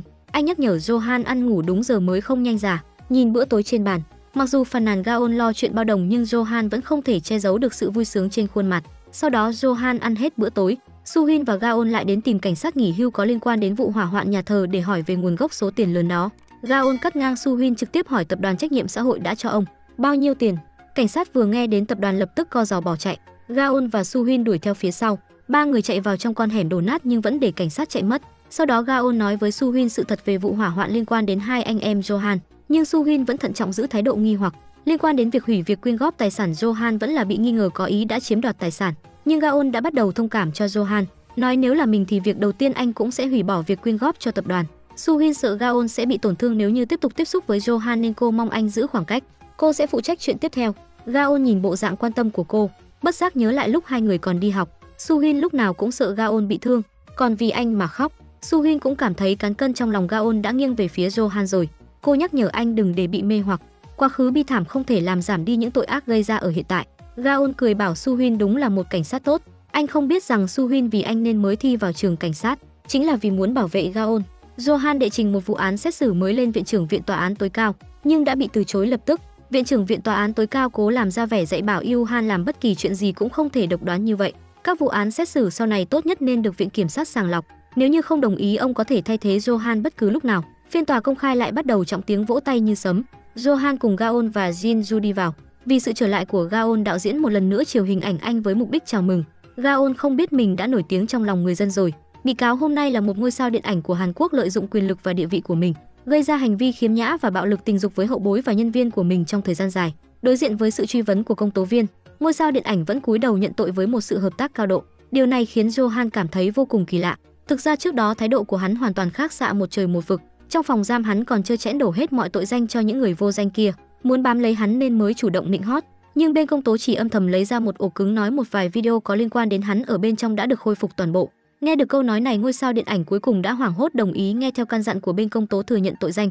Tại phiên tòa, viện kiểm sát đề nghị mức phạt 20 năm tù và triệt sản đối với ngôi sao điện ảnh. Khán giả đột nhiên ồ lên. Bên công tố đã tích hợp đầy đủ phong cách làm việc của Johan. Đầu tiên là đưa ra một điều bất hợp pháp nhưng lại phù hợp với sự trừng phạt theo ý dân. Chiêu biến bị động thành chủ động này quả thật đã khiến ba vị thẩm phán hơi hoang mang. Trong tiếng vỗ tay nhiệt liệt, Sun A lặng lẽ tiến vào trong phiên tòa. Johan nhìn thấy Sun A, anh lập tức hiểu ra, đây chính là bài toán mà Sun A và phía công tố đã đặt ra cho mình. Cô cũng muốn tận mắt chứng kiến giữa ý dân và pháp luật, Johan sẽ quyết định thế nào để hóa giải mối nguy này. Johan lặng lẽ chấp nhận khiêu chiến, đưa ra quyết định tạm nghỉ. Sau khi về đến nhà, Gaon phát hiện anh cắt một bản tin trong tờ báo liên quan đến việc triệt sản vật nuôi. Tưởng rằng Johan muốn tìm lý do chính đáng cho việc triệt sản này. Nhìn ánh mắt của Gaon, Johan tán thành, nói bản thân chính là một quái vật, anh đang tận hưởng niềm vui của cuộc đi săn. Nhưng Gaon đã vạch trần được điều đó, nói thẳng quái vật chẳng qua chỉ là lớp vỏ bọc giúp anh trốn tránh khỏi thân phận của người bị hại mà thôi. Sau khi Gaon rời đi, Johan vẫn không thể bình tĩnh lại được. Trước giờ anh chưa từng gặp một người hiểu anh như vậy. Trong đầu anh lại hiện lên cảnh tượng hồi nhỏ anh bị bố ngược đãi. Có lần Johan đưa tay ngăn cản bố, lần đầu tiên thừa nhận và tự cứu lấy nạn nhân là mình. Sau khi định thần lại, khuôn mặt anh đã đẫm nước mắt. Mối quan hệ giữa Gaon và cô gái ngồi xe lăn càng ngày thân thiết. Johan nghe thấy tiếng nói cuối của hai người bên ngoài cửa sổ. Anh không dám đón nhận bầu không khí vui vẻ và hòa đồng đó. Sau khi tan làm, Gaon đi ăn với Chánh án Min. Không may thay, bà chủ quán ăn tắt mắt TV đang phát sóng vấn đề về triệt sản. Đi ra khỏi quán, Gaon nhìn thấy bọn trẻ đang chơi trò trừng phạt. Không khó để nhìn thấy được phiên tòa của Johan đã có tác động rất lớn đến sự phát triển của người dân. Trên mạng bắt đầu xuất hiện rất nhiều tài khoản theo chủ nghĩa cực đoan, bọn họ điên cuồng tôn sùng Johan, xúi dục tuyên án triệt sản. Xem video thể hiện tình cảm của các fan của mình và fan nữ của Gaon. Johan thở dài về khác biệt quá lớn này. Tại sao người thích anh đều là đàn ông vậy? Lúc này ngôi sao điện ảnh đang bị giam trong ngục vô cùng lo lắng. Nhưng cho dù là vậy, hắn vẫn không muốn tiết lộ tin Minh bị bên công tố nắm được thóp và bị uy hiếp. Trước khi bắt đầu phiên tòa, Gaon và Jinju vẫn không biết rốt cuộc sẽ xử lý thế nào. Nhưng cho dù là đồng ý hay không đồng ý về hình phạt bất hợp pháp đó, tình hình của Bộ Tư pháp sẽ dần thay đổi. Giữa chính nghĩa và lòng dân đôi lúc không thể vẹn cả đôi đường. Phiên tòa tiếp theo, hai luật sư hai bên đang tranh luận đỏ mặt tía tai. Johan lại vừa ấn đầu bút bi suy nghĩ vừa nhìn tỷ lệ tán thành. Vạch màu đỏ đang tăng lên. Lúc này Jinju mở lời phản bác lại luật sư biện hộ của ngôi sao điện ảnh, nói thẳng bọn họ thuộc tầng lớp thượng lưu không thể trải qua hoàn cảnh hiểm ác của dân chúng. Vì thế giáo dục cảm hóa không thể áp dụng cho tất cả tội phạm. Dùng lời nói của mình ủng hộ phiên tòa trừng phạt nghiêm khắc và được mọi người vỗ tay. Johan thấy vậy chỉ có thể tạm thời dừng phiên tòa lại. Sau khi trở lại, Johan tiến hành tuyên án. Cuối cùng chỉ phán quyết ngôi sao điện ảnh 20 năm tù giam mà không nhắc đến chuyên triệt sản. Phiên tòa kết thúc, chỉ còn lại tiếng vỗ tay của ngôi sao điện ảnh và luật sư. Những tràng pháo tay luôn dành cho Johan chẳng còn xuất hiện nữa. Ngôi sao điện ảnh bị giam trong ngục đang nghĩ cách tiêu chút tiền để bảo lãnh, bỗng dưng bị đau bụng và được đưa vào trong viện. Đến khi tỉnh lại thì nhìn thấy Johan đích thân giúp anh làm phẫu thuật triệt sản. Gaon bỗng dưng bừng tỉnh, thì ra mọi chuyện chỉ là giấc mơ trong lúc tạm nghỉ phiên tòa. Phiên tòa lại bắt đầu, Johan đưa ra phán quyết. Anh không hề dùng hình phạt triệt sản, nhưng để thể hiện sự trừng phạt nghiêm khắc đối với ngôi sao điện ảnh, hắn sẽ bị chuyển đến một nhà tù ở Mỹ dành riêng cho tội phạm tình dục để thụ án. Nhìn các tù nhân Mỹ xuất hiện trên video, tất cả mọi người tại đó đều cảm thấy ghê tởm. Ngôi sao điện ảnh hét lên thảm thiết. 20 năm sau này chắc chắn sẽ không thoải mái bằng việc triệt sản. Cùng với sự đồng tình của dư luận tăng lên, tiếng vỗ tay quen thuộc dành cho Johan lại vang lên. Sau khi phiên tòa kết thúc, Johan nhận được một lá thư rồi lái xe đến điểm hẹn. Sau khi xuống xe, anh bị đánh ngất xỉu. Khi tỉnh lại thì phát hiện mình bị giam ở một nơi giống hệt trong nhà mình. Bức ảnh anh để đầy trên bàn. Sun A dần đi đến, nhìn cách sắp xếp quen thuộc trên tủ. Cuối cùng Johan nhớ lại Sun A hồi nhỏ từng là người giúp việc trong nhà mình. Nghe thấy vậy, Sun A cũng phối hợp gọi anh là thiếu gia, sau đó tiến đến hôn Iahan. Lúc này Eliza bỗng dưng gọi Gaon thức giấc. Cô phát hiện Johan trước giờ không qua đêm bên ngoài nhưng tối nay lại không về nhà. Mặc dù bình thường không ưa gì Johan, bây giờ anh không ở đây, Eliza lại cảm thấy không yên tâm. Gaon rót một cốc nước cho Eliza. Thực ra từ trước tới giờ tình cảm Eliza dành cho Johan luôn khá phức tạp, có sự ỷ lại cũng có sự sợ hãi. Gaon nhìn ra được mâu thuẫn của cô. Anh rất tò mò vì sao cô lại chắc chắn Johan là kẻ phóng hỏa. Câu trả lời của Eliza khiến người khác dựng tóc gai. Hồi 12 tuổi, Eliza tài năng thiên bẩm đã vô tình mở được hệ thống bảo mật máy tính của Johan. Cô nhìn thấy đơn xin hủy bỏ thỏa thuận quyền góp. Thời gian soạn thảo tờ đơn này lần đầu là một tuần trước vụ hỏa hoạn. Mặt khác, Johan thoát khỏi đòn tấn công bằng nụ hôn của Sun A. Cuộc nói chuyện tiếp theo đây của hai người đã đưa sự thật của một chuyện trong quá khứ ra ngoài ánh sáng. Phiên bản ai ai cũng biết là Johan lợi dụng tình cảm của Sun A dành cho mình mà tẩy não Sun A, nhưng trong nguyên bản mà Johan kể lại, câu chuyện lại trở thành như sau. Từ nhỏ Sun A đã thể hiện ra mặt đáng sợ. Cô điên cuồng ngưỡng mộ sự giàu có của nhà họ Kang nên đã trộm không ít đồ đạc. Sau khi Johan phát hiện ra, khuyên Sun A lập tức dừng lại. Một khi bị lão gia biết được thì hậu quả không thể tưởng tượng được. Vú nuôi phát hiện đồ đạc bị ít đi, Sun A lập tức đổ cho Johan, nói là thường nhìn thấy tiểu thiếu gia lục lọi ở đây. Trùng hợp là lúc Sun A đổ tội, Johan đã nghe thấy được. Sau đó Sun A lại để mắt đến dây chuyền cây thánh giá mà mẹ Kang để lại. Johan không muốn mọi người đau lòng nên đã cảnh cáo Sun A nếu lấy trộm thì sẽ tố cáo cô. Ngoài mặt Sun A đồng ý nhưng đến tối lại đến lấy trộm sợi dây chuyền. Tiếp đó Johan cầm sợi dây chuyền đến tìm Sun A. Anh đã biết được mọi chuyện của đối phương. Có thể là vì Johan cảm thấy Sun A quá đáng sợ không thể giữ lại được nên mới có chuyện anh muốn Sun A nhảy xuống để chứng minh tình yêu dành cho anh. Kết thúc chuyện cũ, Sun A nói ra mục đích bắt cóc Johan. Có không quan tâm Johan công kích bộ trưởng Chan hay người khác, chỉ cần không động đến chủ tịch Seo và lợi ích hai bên là được. Johan từ chối thẳng Sun A. Vị thẩm phán ác ma thể hiện thái độ bất cần. Sun A cũng không nhiều lời liền cho Johan một mũi khiến anh hôn mê. Cô hiểu rất rõ điểm yếu của Johan, có lo lắng thì sẽ bị kiểm soát. Thuộc hạ của Sun A không hiểu vì sao không trực tiếp trừ khử Johan. Sun A suy nghĩ viển vông. Cô muốn Johan sống để tạo áp lực cho chủ tịch Seo. Như vậy chủ tịch Seo mới luôn trọng dụng cô. Lúc Johan tỉnh lại thì đã ở trong xe và ở dưới nhà mình rồi. Anh im lặng trở về nhà, nhìn chiếc áo khoác của Gaon đắp trên người Eliza, còn Gaon lại chịu lạnh nằm co ro. Johan lặng lẽ đắp lại áo cho Eliza. Người đàn ông bên cạnh đang rất lạnh kia cũng cần đắp một cái mà. Hôm sau lúc Gaon tỉnh lại, chiếc áo đã nằm trên người anh rồi. Chiếc áo này xem ra là Eliza đắp cho anh lúc cô tỉnh lại. Lúc này Gaon nhìn thấy Johan lập tức hỏi chuyện tối qua. Lúc này Gaon lại chạy đi làm bữa sáng. Eliza bắt giác nhếch nhép, kết quả bị Johan bắt tại trận. Eliza vừa ngại vừa tức hận không thể đâm chết anh bằng chiếc xe lăn. Lúc ăn cơm, Johan tinh nghịch và Eliza đã bị thu phục bởi tay nghề của Gaon. Gaon giải thích sau khi là con trai của một chủ nhà hàng trong 16 năm thì sống một mình trong 13 năm, nên chẳng có gì lạ khi anh biết được một chút tài nghệ. Tiếp theo Eliza hỏi một câu, Vì sao chỉ là con trai của chủ nhà hàng trong 16 năm? Gaon chợt đau lòng nên không giải thích. Hôm sau Gaon đưa Eliza ra ngoài tìm Suhin, nói là muốn để Eliza có một người chị và thêm một người bạn. Nhưng Eliza như có hỏa nhãn kim tinh nhìn ra được quan hệ giữa Gaon và Suhin không bình thường, trong lòng đầy ghen tức, suốt buổi gặp mặt luôn làm bộ mặt khó coi. Tiếp đó Suhin bỗng hỏi về tài liệu mà Eliza nhìn thấy trong máy tính của Johan. Eliza đứng hình không ngờ Gaon lại nói chuyện này cho Suhin. Chính vào lúc này Johan bỗng dưng đi đến, nổi trận lôi đình. Anh luôn bảo vệ Eliza rất chặt chẽ. Sau khi cảnh cáo Gaon đừng chọc vào Eliza rồi đùng đùng đưa cô gái đáng thương đi, cảnh chuyển tập đoàn trách nhiệm xã hội bẩn thỉu lại xảy ra chuyện. Những người vợ phía sau doanh nhân này vì có được tin tức nội bộ của mảnh đất mơ ước đã trắng trọn bí mật mua đất ở khu vực tồi tàn. Bộ trưởng Cha phát hiện ra lệnh các phu nhân tiếp nhận sự điều tra của công tố viên. Các phu nhân bị dọa không nhẹ. Sun A nói cô sẽ mời chủ tịch Seo giúp giải quyết việc này. Phu nhân vô cùng cảm tạ vội vàng hứa sẽ quyên góp mảnh đất cho tập đoàn. Nhưng thực ra bộ trưởng Cha là do Sun A tìm đến, một người đấm một người xoa để lấy được mảnh đất trong tay của phu nhân. Sun A nói riêng với bộ trưởng Cha chủ tịch Seo chắc chắn sẽ rất hài lòng với biểu hiện của bộ trưởng Cha. Mặt khác Johan và Gaon lại bắt đầu. Anh tra ra được toàn bộ thông tin của Suhin, cảnh các Gaon đừng động đến Eliza. Quan hệ của hai người vừa tốt lên lại rạn nứt. Gaon buồn bã đang trên đường đi làm thì gọi điện cho Suhin, nhắc nhở cô nên cẩn thận một chút. Lúc này thuộc hạ của Sun A lái mô tô theo dõi Chánh án Min lại bị Gaon nhìn thấy. Sau đó lúc Chánh án Min và người thần bí gặp nhau, trợ lý của Sun A đứng từ xa chụp lên. Kết quả bị Gaon tóm được. Chìa khóa xe mô tô của cô bị Gaon lấy đi. Cô chỉ còn cách cướp một chiếc taxi chạy thoát, còn Gaon lái mô tô của cô đuổi theo. Tiếc thay trợ lý của Sun A có người tiếp ứng nên cuối cùng vẫn thoát khỏi Gaon. Người tiếp ứng cô là Sun A, nhưng không ngờ rằng cô cố ý sắp xếp trợ lý của mình bị Gaon phát hiện. Tất cả những người có liên quan đến Johan đều nằm trong chiến lược của Sun A. Gaon không đuổi theo được nên chỉ đành quay lại tìm Chánh án Min. Chánh án Min biết mình bị theo dõi sắc mặt liền thay đổi. Gần đây ông đang tiếp xúc với một số người trong giới tư pháp, những người rất bất mãn với Johan. Lúc này Sun A người đứng sau sắp xếp kẻ giảm sát đến tìm Jinju. Vừa đến đã cứu được Jinju suýt chút bị ngã. Cô khen ngợi Jinju hết lời là nữ thanh thiên hiểu rõ nỗi khổ của người dân. Được Sun A tẩy não, Jinju chợt có chút bay bổng. Đến tối một người đàn ông sau khi lấy một số tiền từ máy rút tiền, xé chi tiết giao dịch rồi bỏ vào trong thùng rác. Nhất cử nhất động của hắn đều bị Suhin giám sát. Người đàn ông rút tiền chính là nhân chứng quan trọng trong vụ án xử lý nước thải nhà máy tại phiên tòa công khai. Suhin tra ra được có người luôn chuyển tiền cho hắn, nghi ngờ người chuyển tiền chính là Johan. Cô nói cho Gaon biết phát hiện này.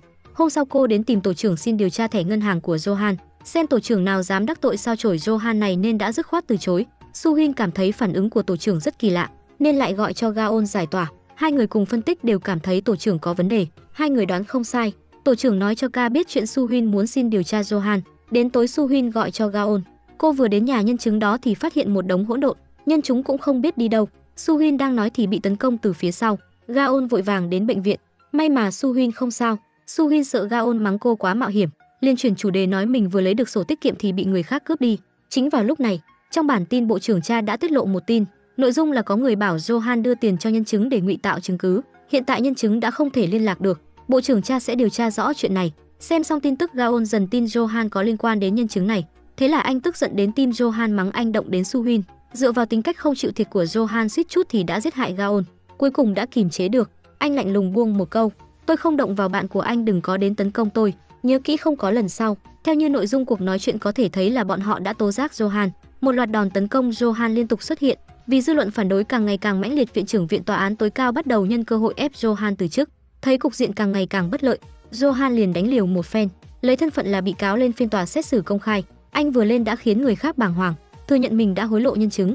Lúc này nhân chứng bỗng dưng xuất hiện trên phiên tòa. Ông công khai nói vì đã nói sự thật trên tòa nên đã bị công ty sa thải. Johan thương cho gia cảnh nghèo khó của ông và đứa trẻ còn nhỏ nên mới giúp đỡ. Nói xong, ông còn đưa lên nhật ký chuyển khoản bản điện tử mà ông nhận được sau khi bị sa thải. Sự xuất hiện bất ngờ của nhân chứng khiến dư luận thay đổi ý kiến. Cuối cùng có trên 92% người cho rằng anh vô tội. Johan nhân lúc được nhiều người ủng hộ đã tiết lộ, có người báo mảnh đất trong mơ của dự án công ích của tập đoàn trách nhiệm xã hội cả vấn đề. Các khoản quyền góp của mọi người đều rơi vào trong túi của những người kỳ lạ. Nói xong, Johan đưa ra những bức ảnh về nhân sự cốt lõi trong dự án này lên màn hình. Chủ tịch Seo, bộ trưởng Cha, tổng thống cũng có tên trong danh sách. Johan nói anh bỏ tiền túi để trả cho người tố cáo. Chuyện này buộc phải điều tra đến tận cùng. Thời khắc này tất cả những kẻ có máu mặt đều lộ ra vẻ mặt sợ hãi. Giám đốc Seo lập tức quỳ xuống trước mặt cô khóc lóc cầu xin tha thứ. Nhưng Sun A đã nhẹ nhàng xoa đầu ông, nói rằng mình đã quyết định tha thứ cho anh rồi. Cô dang rộng cánh tay của mình ôm lấy anh vào lòng, nhưng chỉ vài giây sau đó tiễn ông ta đang xuất khỏi trái đất, để cho người đàn ông ác độc như cầm thú này chế dưới tư cách là một giám đốc được mọi người kính trọng. Chết như vậy cũng quá mãn nguyện rồi. Tin tức đưa tin rằng giám đốc Seo đã tự sát vì tội biển thủ tiền quyên góp. Nhân tiện danh tiếng của tập đoàn đã được rửa sạch. Sau đó Sun A chính thức bước lên sân khấu với tư cách là chủ tịch mới của hội đồng quản trị. chứng kiến kẻ lừa đảo đã bị bỏ rơi, Gaon đã suy sụp gào khóc như một đứa trẻ. Johan chỉ lặng lẽ đứng một bên, đợi đến khi tâm trạng của Gaon ổn định hơn một chút, Johan mới từ từ bước lên phía trước, nhắc đến vụ hỏa hoạn xảy ra ở nhà thờ năm đó. Những người cầm quyền đã đến bệnh viện ngay sau đó và yêu cầu Johan, người đã may mắn thoát khỏi lưỡi dao của tử thân, quyên góp tiền. Họ đã tẩy trắng trách nhiệm của mình trong vụ hỏa hoạn đó. Vẫn là những lời dối trá là để cống hiến quyên góp cho lợi ích của xã hội, thuyết phục Johan hãy đóng góp tiền của mình. Johan nói, nếu mà trên đời này thực sự có ma quỷ thì chính xác là bọn quỷ kia, nhưng lại đeo mặt nạ của người lương thiện. Gaon gương mặt giàn giụa nước mắt nước mũi nghe được những lời này, không phản bác gì thêm. Khi trên đường trở về nhà, Johan thi thoảng quay sang trấn an cậu bé mong manh Gaon, nhưng Gaon đang trầm mặc lại không hoàn toàn tin tưởng anh ta. Nhớ lại chi tiết sự việc, trong lòng có chút nghi ngờ, tất cả mọi chuyện có phải là do Johan đã cố tình sắp xếp hay không. Hôm nay Gaon đã không về nhà cùng với Johan, anh trở về nhà của mình. Nhìn tấm ảnh gia đình trên bàn, anh lần nữa bật khóc nức nở. Ngày hôm sau, Johan đến tòa án nhìn thấy màn hình chiếu khổng lồ ngoài cửa sổ. Sun A phát hành video của giám đốc Seo khi anh sắp qua đời. Giám đốc Seo đã đem hết những tội lỗi của mình đổ lên người nhân viên thân thiết của hắn, khéo léo chuyển nghi án tham ô của tập đoàn. Johan không khỏi cảm thấy Sun A độc ác hơn nhiều so với những gì mình tưởng tượng. Hóa ra là sau khi giám đốc Seo ăn tối xong với các giám đốc của tập đoàn, Sun A đã lập tức bước ra từ bên cạnh. Sau khi xác định phương hướng, Sun A khuyên họ nên đứng xếp hàng cẩn thận. Giám đốc Seo là người hiếm hoi được công chúng tin tưởng yêu mến, vì vậy lời nói của anh hoàn toàn có thể đổi hướng của dư luận. Nói cách khác, giám đốc Seo đã chết quan trọng hơn người sống. Mọi người ở đây hoàn toàn đã bị thuyết phục bởi lời nói của Sun A. Sau khi ám sát giám đốc Seo, Sun A đã thay đổi những thông tin không có lợi cho mình trong video. Sau đó tại buổi họp báo, cô lần lượt công bố thành viên của tập đoàn, muốn báo cáo những tin tức này cho Johan biết và coi họ là nhân viên tham nhũng, công khai tiến hành truy bắt họ. Nhìn thấy những việc này, Johan than thở về những điều hoang đường của đất nước này, tận dụng chiếc xe bỏ đi của công ty để tạo ra một vụ bỏ trốn, có thể che đậy được lý lịch mờ ám của mình. Bài phát biểu vẫn đang diễn ra, sau đó người lên sân khấu lúc này là tổng thống. Hắn ta chính là một kẻ vô đạo đức, công khai đổ hết những tội ác đó lên người của kế toán, thậm chí chúng còn khẳng định bọn họ là thế lực phản động từ nước ngoài. Những lời nói này chính là để biện hộ phía tập đoàn chính là nạn nhân, còn làm cho khủng hoảng của nhân dân trong nước nâng lên đỉnh cao. Sau đó tổng thống còn lợi dụng cuộc khủng hoảng không có thật này để cam kết trách nhiệm của mình đối với toàn dân, nhờ đó để nâng cao quan điểm cá nhân của mình. Khung cảnh vỡ òa trong tiếng vỗ tay nồng nhiệt. Buổi họp báo kết thúc, Johan lần nữa nói với Gaon, thế giới này chẳng có gì gọi là công lý công bằng cả, chỉ có trò chơi không công bằng, và bây giờ mới bắt đầu trò chơi này thôi. Trong lòng Gaon vô cùng mâu thuẫn. Gaon với một tinh thần sụp đổ có chút nghi ngờ Johan. Cùng lúc này tâm can anh cũng đang giằng xé, không biết nên nghiêng về bên nào. Anh chỉ đành tìm Su Huyên để nhờ cô cho mình lời khuyên. Biết được sự thật kẻ phạm nhân đang trong tù đã được tráo đổi, Su Huyên bằng lòng giúp anh đi điều tra làm sáng tỏ vụ đánh cháo đó. Nhưng Gaon không muốn đặt cô vào hoàn cảnh nguy hiểm. Nếu thực sự tồn tại sự khuất tất, những người nắm quyền đại diện cho sở cảnh sát cũng không thể tin cậy được. Gaon quyết định hợp tác với Johan để điều tra một số thông tin nội bộ. Nghe những lời này, Su Huyên chỉ đành gật đầu đồng ý. Ngày hôm nay, Sun A đặc biệt trang điểm xinh đẹp đến tòa án gặp Johan, tuyên bố rằng hiện nay Johan đã chính thức trở thành trưởng nhóm hỗ trợ. Lúc này Johan nhìn thấy trên cổ cô có đeo một cây thánh giá, trong lòng anh vô cùng tức giận nhưng chỉ đành giấu nhẹm nỗi đau này. Anh hỏi cô về chức vụ mà cô cho là đội trưởng đội hỗ trợ, nhưng Sun A lại nói Johan chính là ân nhân của mình, vì kinh nghiệm khi còn nhỏ đã đến nhà của Johan làm việc, lần đầu tiên đã giúp cô nhìn thấy một thế giới mới. Chính vì thế, cho nên đến bây giờ tất cả những gì cô làm đều là muốn quay lại khoảnh khắc tuyệt đẹp đó. Chỉ khác là thân phận của cô bây giờ là chủ nhân. Nghe xong, Johan chỉ có thể chế giễu cô, đúng là chẳng thay đổi gì cả, vẫn là một tên trộm không biết đủ. Chỉ thấy Johan lúc này như một con ác quỷ đang ép Sun A vào tường, thú nhận rằng mình sẽ không cho cô cơ hội để phản kháng lại. Anh dùng hết sức bình sinh để túm lấy cổ của Sun A, mãi cho đến khi mặt của Sun A đỏ bừng lên. Lúc này vừa hay Gaon bước vào văn phòng, lập tức ngăn chặn hành vi của Johan. Khi Sun A rời khỏi văn phòng, vội vàng chào hỏi với Jinju đang đi ngang. Thấy Sun A bước ra khỏi văn phòng của Johan, Jinju không thể nén được cục tức trong lòng. Cô đi tìm gặp Johan để nói rằng mình là một thành viên của Bộ Tư pháp, nhưng Johan từ trước đến nay chưa từng bàn với mình bất cứ chuyện gì. Nhìn thấy khuôn mặt Jinju vô cùng tức giận, Johan chỉ cười nói cô đã thay đổi rồi. Jinju ban đầu đối với anh chỉ có sự tôn trọng, nhưng bây giờ cô lại vô cùng tham vọng. Lúc nói xong cô liền rời khỏi văn phòng với một thái độ vô cùng dứt khoát. Bộ trưởng Cha bị chủ tịch và những chủ tịch hoàn toàn bài trừ khỏi những chuyện lần này. Cô tỏ ra rất bực bội khi mình bị cô lập như vậy, đồng thời cũng để mắt đến giám đốc quỹ mới của tập đoàn Sun A. Cô lập tức cho người đến bên cạnh Sun A để theo dõi mọi hành tung của cô. Tất cả điều này nằm dưới sự kiểm soát của Johan. Anh đặt mục tiêu đối tượng đầu tiên cần trả thù đó là Bộ trưởng Cha, không những chỉ vì muốn báo thù cho cháu gái mình, còn có một lý do quan trọng khác, đó là Bộ trưởng Cha nắm giữ điểm yếu của tất cả mọi người cấp trên có quyền lực, đó là sự tồn tại khiến người khác phải né tránh. Chính bởi vì thế, một khi cô ấy gặp rắc rối, cũng là cách tốt nhất khiến những người khác bị cô lập, cho nên giải quyết cô ta đầu tiên. Đồng thời Johan cũng rất muốn có được những điểm yếu trong tay của Bộ trưởng Cha. Gaon ngập ngừng hỏi, rốt cuộc ai là người đứng sau vụ đánh tráo của tên tội phạm? Tại sao cho một kẻ bất lực gây ra chuyện lớn trong hệ thống tư pháp để điều tra chuyện của tên tội phạm? Gaon đã tìm đến bạn học cũ để nhờ giúp đỡ, bởi vì trước khi vào tù, anh ta bị tạm giữ ở viện kiểm sát nơi bạn học của anh ta đang làm. Đêm đó, Gaon đến nhà Su Huynh. Khi nói chuyện trên sân thượng, thẩm phán Min bất ngờ đến thăm. Sau khi ăn tối, thẩm phán Min nói về chính sách bạo lực ngày càng vô lý của đất nước, ám chỉ rằng nguồn gốc của mọi vấn đề chính là bản án do Johan đứng đầu. Anh nói với Gaon, mình đang chuẩn bị thông qua cuộc trưng cầu ý dân để giải tán bộ phận này. Anh muốn Gaon trở thành nhân vật cốt lõi trong kế hoạch của anh, bảo anh đi tìm ra những sự thật mắt thấy tai nghe về Sun A. Lời mời này đã khiến Gaon bị rơi vào thế giờ khóc giờ cười. Ngày hôm sau khi đi làm, Johan đưa anh đến một thủy cung bị bỏ hoang. Ở đây, Johan giới thiệu thư ký bí mật ở đây của mình cho Gaon biết, sau đó nói với Gaon rằng bản thân mình đã lấy được sự tự tin ở đâu, chống lại những người cố gắng thay đổi thế giới.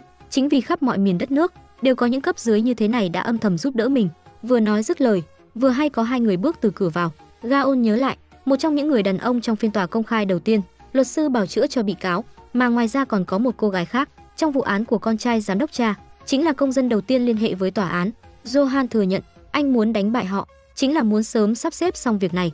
Mãi đến bây giờ, Gaon mới biết, hóa ra những lộn xộn không ngừng của vụ điều tra đó, tất cả những điều đó đều là một vở kịch. Lúc này lại có một người khác đến, người đàn ông này chính là sếp của Su Huynh, nhưng Gaon không tán thành liên minh bí mật của họ, chỉ ra rằng tất cả những điều này là do Johan bồi thường bằng tiền, chưa được gọi là chính nghĩa chứ nói gì đến công bằng cơ chứ.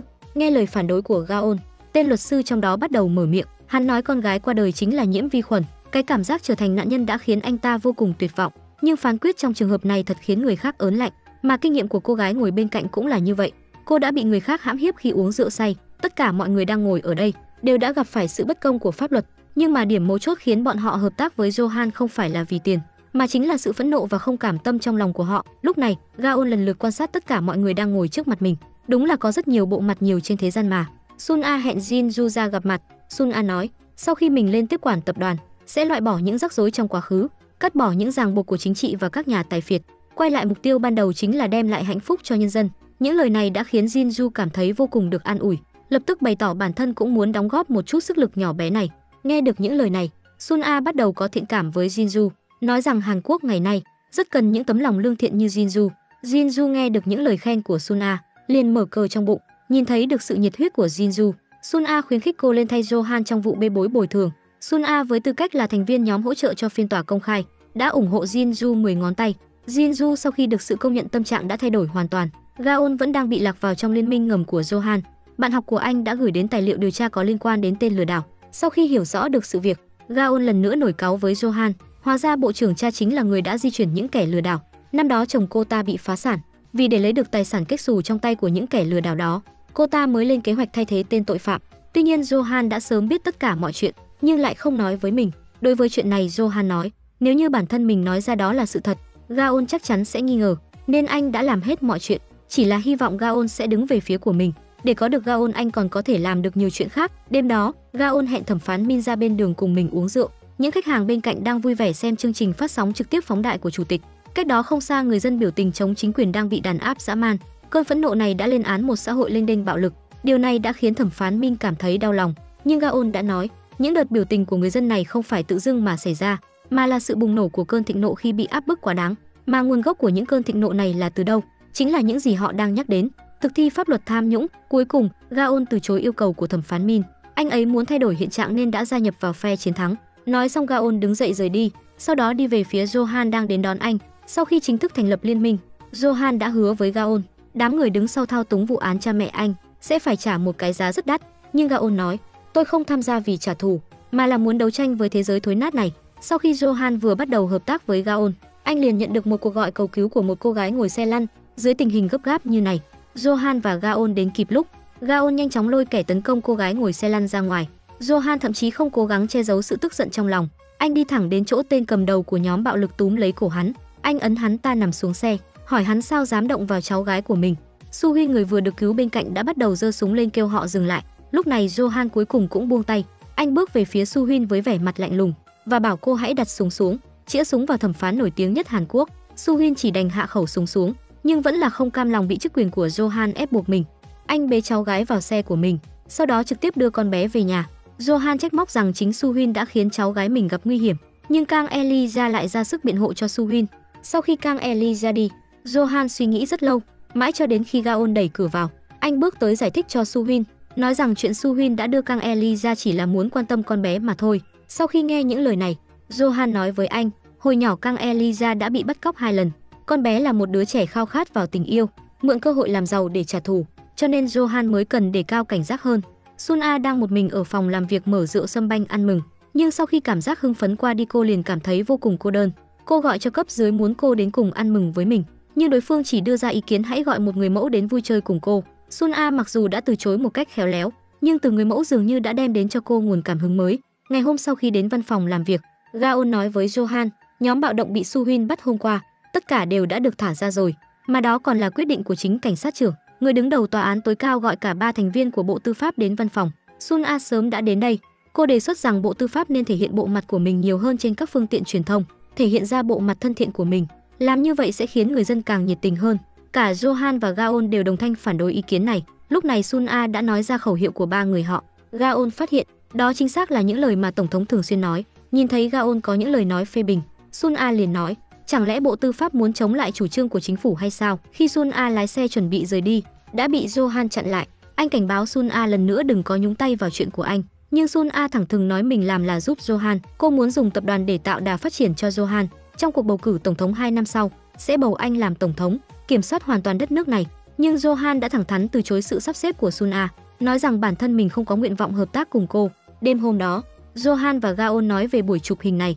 Theo quan điểm của Gaon, nó giống như một trò đùa để tuyên truyền của chính phủ. Johan nghe lời liền đồng ý, bởi vì Sun A là một người phụ nữ như vậy. Câu nói này nghe như hai người đã sớm quen biết nhau. Gaon ngập ngừng hỏi, mối quan hệ giữa họ là gì? Johan nói với anh, Sun A là cô gái bị đồn bị mình bỏ bùa sau đó nhảy lầu. Nghe điều này, Gaon ngay lập tức hỏi Johan rằng liệu anh có thực sự đang đùa giỡn với tình cảm của Sun A không. Johan không trả lời câu hỏi của anh. Thay vào đó anh thừa nhận rằng Gaon chỉ nhìn vào vẻ bề ngoài của vấn đề. Anh rất giống với anh trai của mình năm đó. Năm đó, thiếu gia còn thuyết phục anh đừng vì cô giúp việc mà làm tổn thương người khác.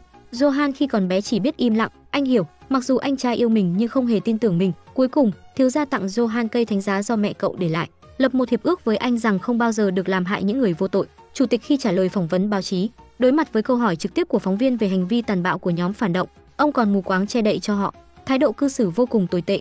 Điều này khiến bộ trưởng cha đang xem truyền hình trực tiếp vô cùng phẫn nộ, cảm thấy khi đó cho anh ta lên làm chức vụ này là lựa chọn vô cùng sai lầm. Bộ trưởng cha nhớ lại, chủ tịch năm đó chỉ là một diễn viên nổi tiếng, vì có được sự ủng hộ của tập đoàn nên đã lên làm tổng thống.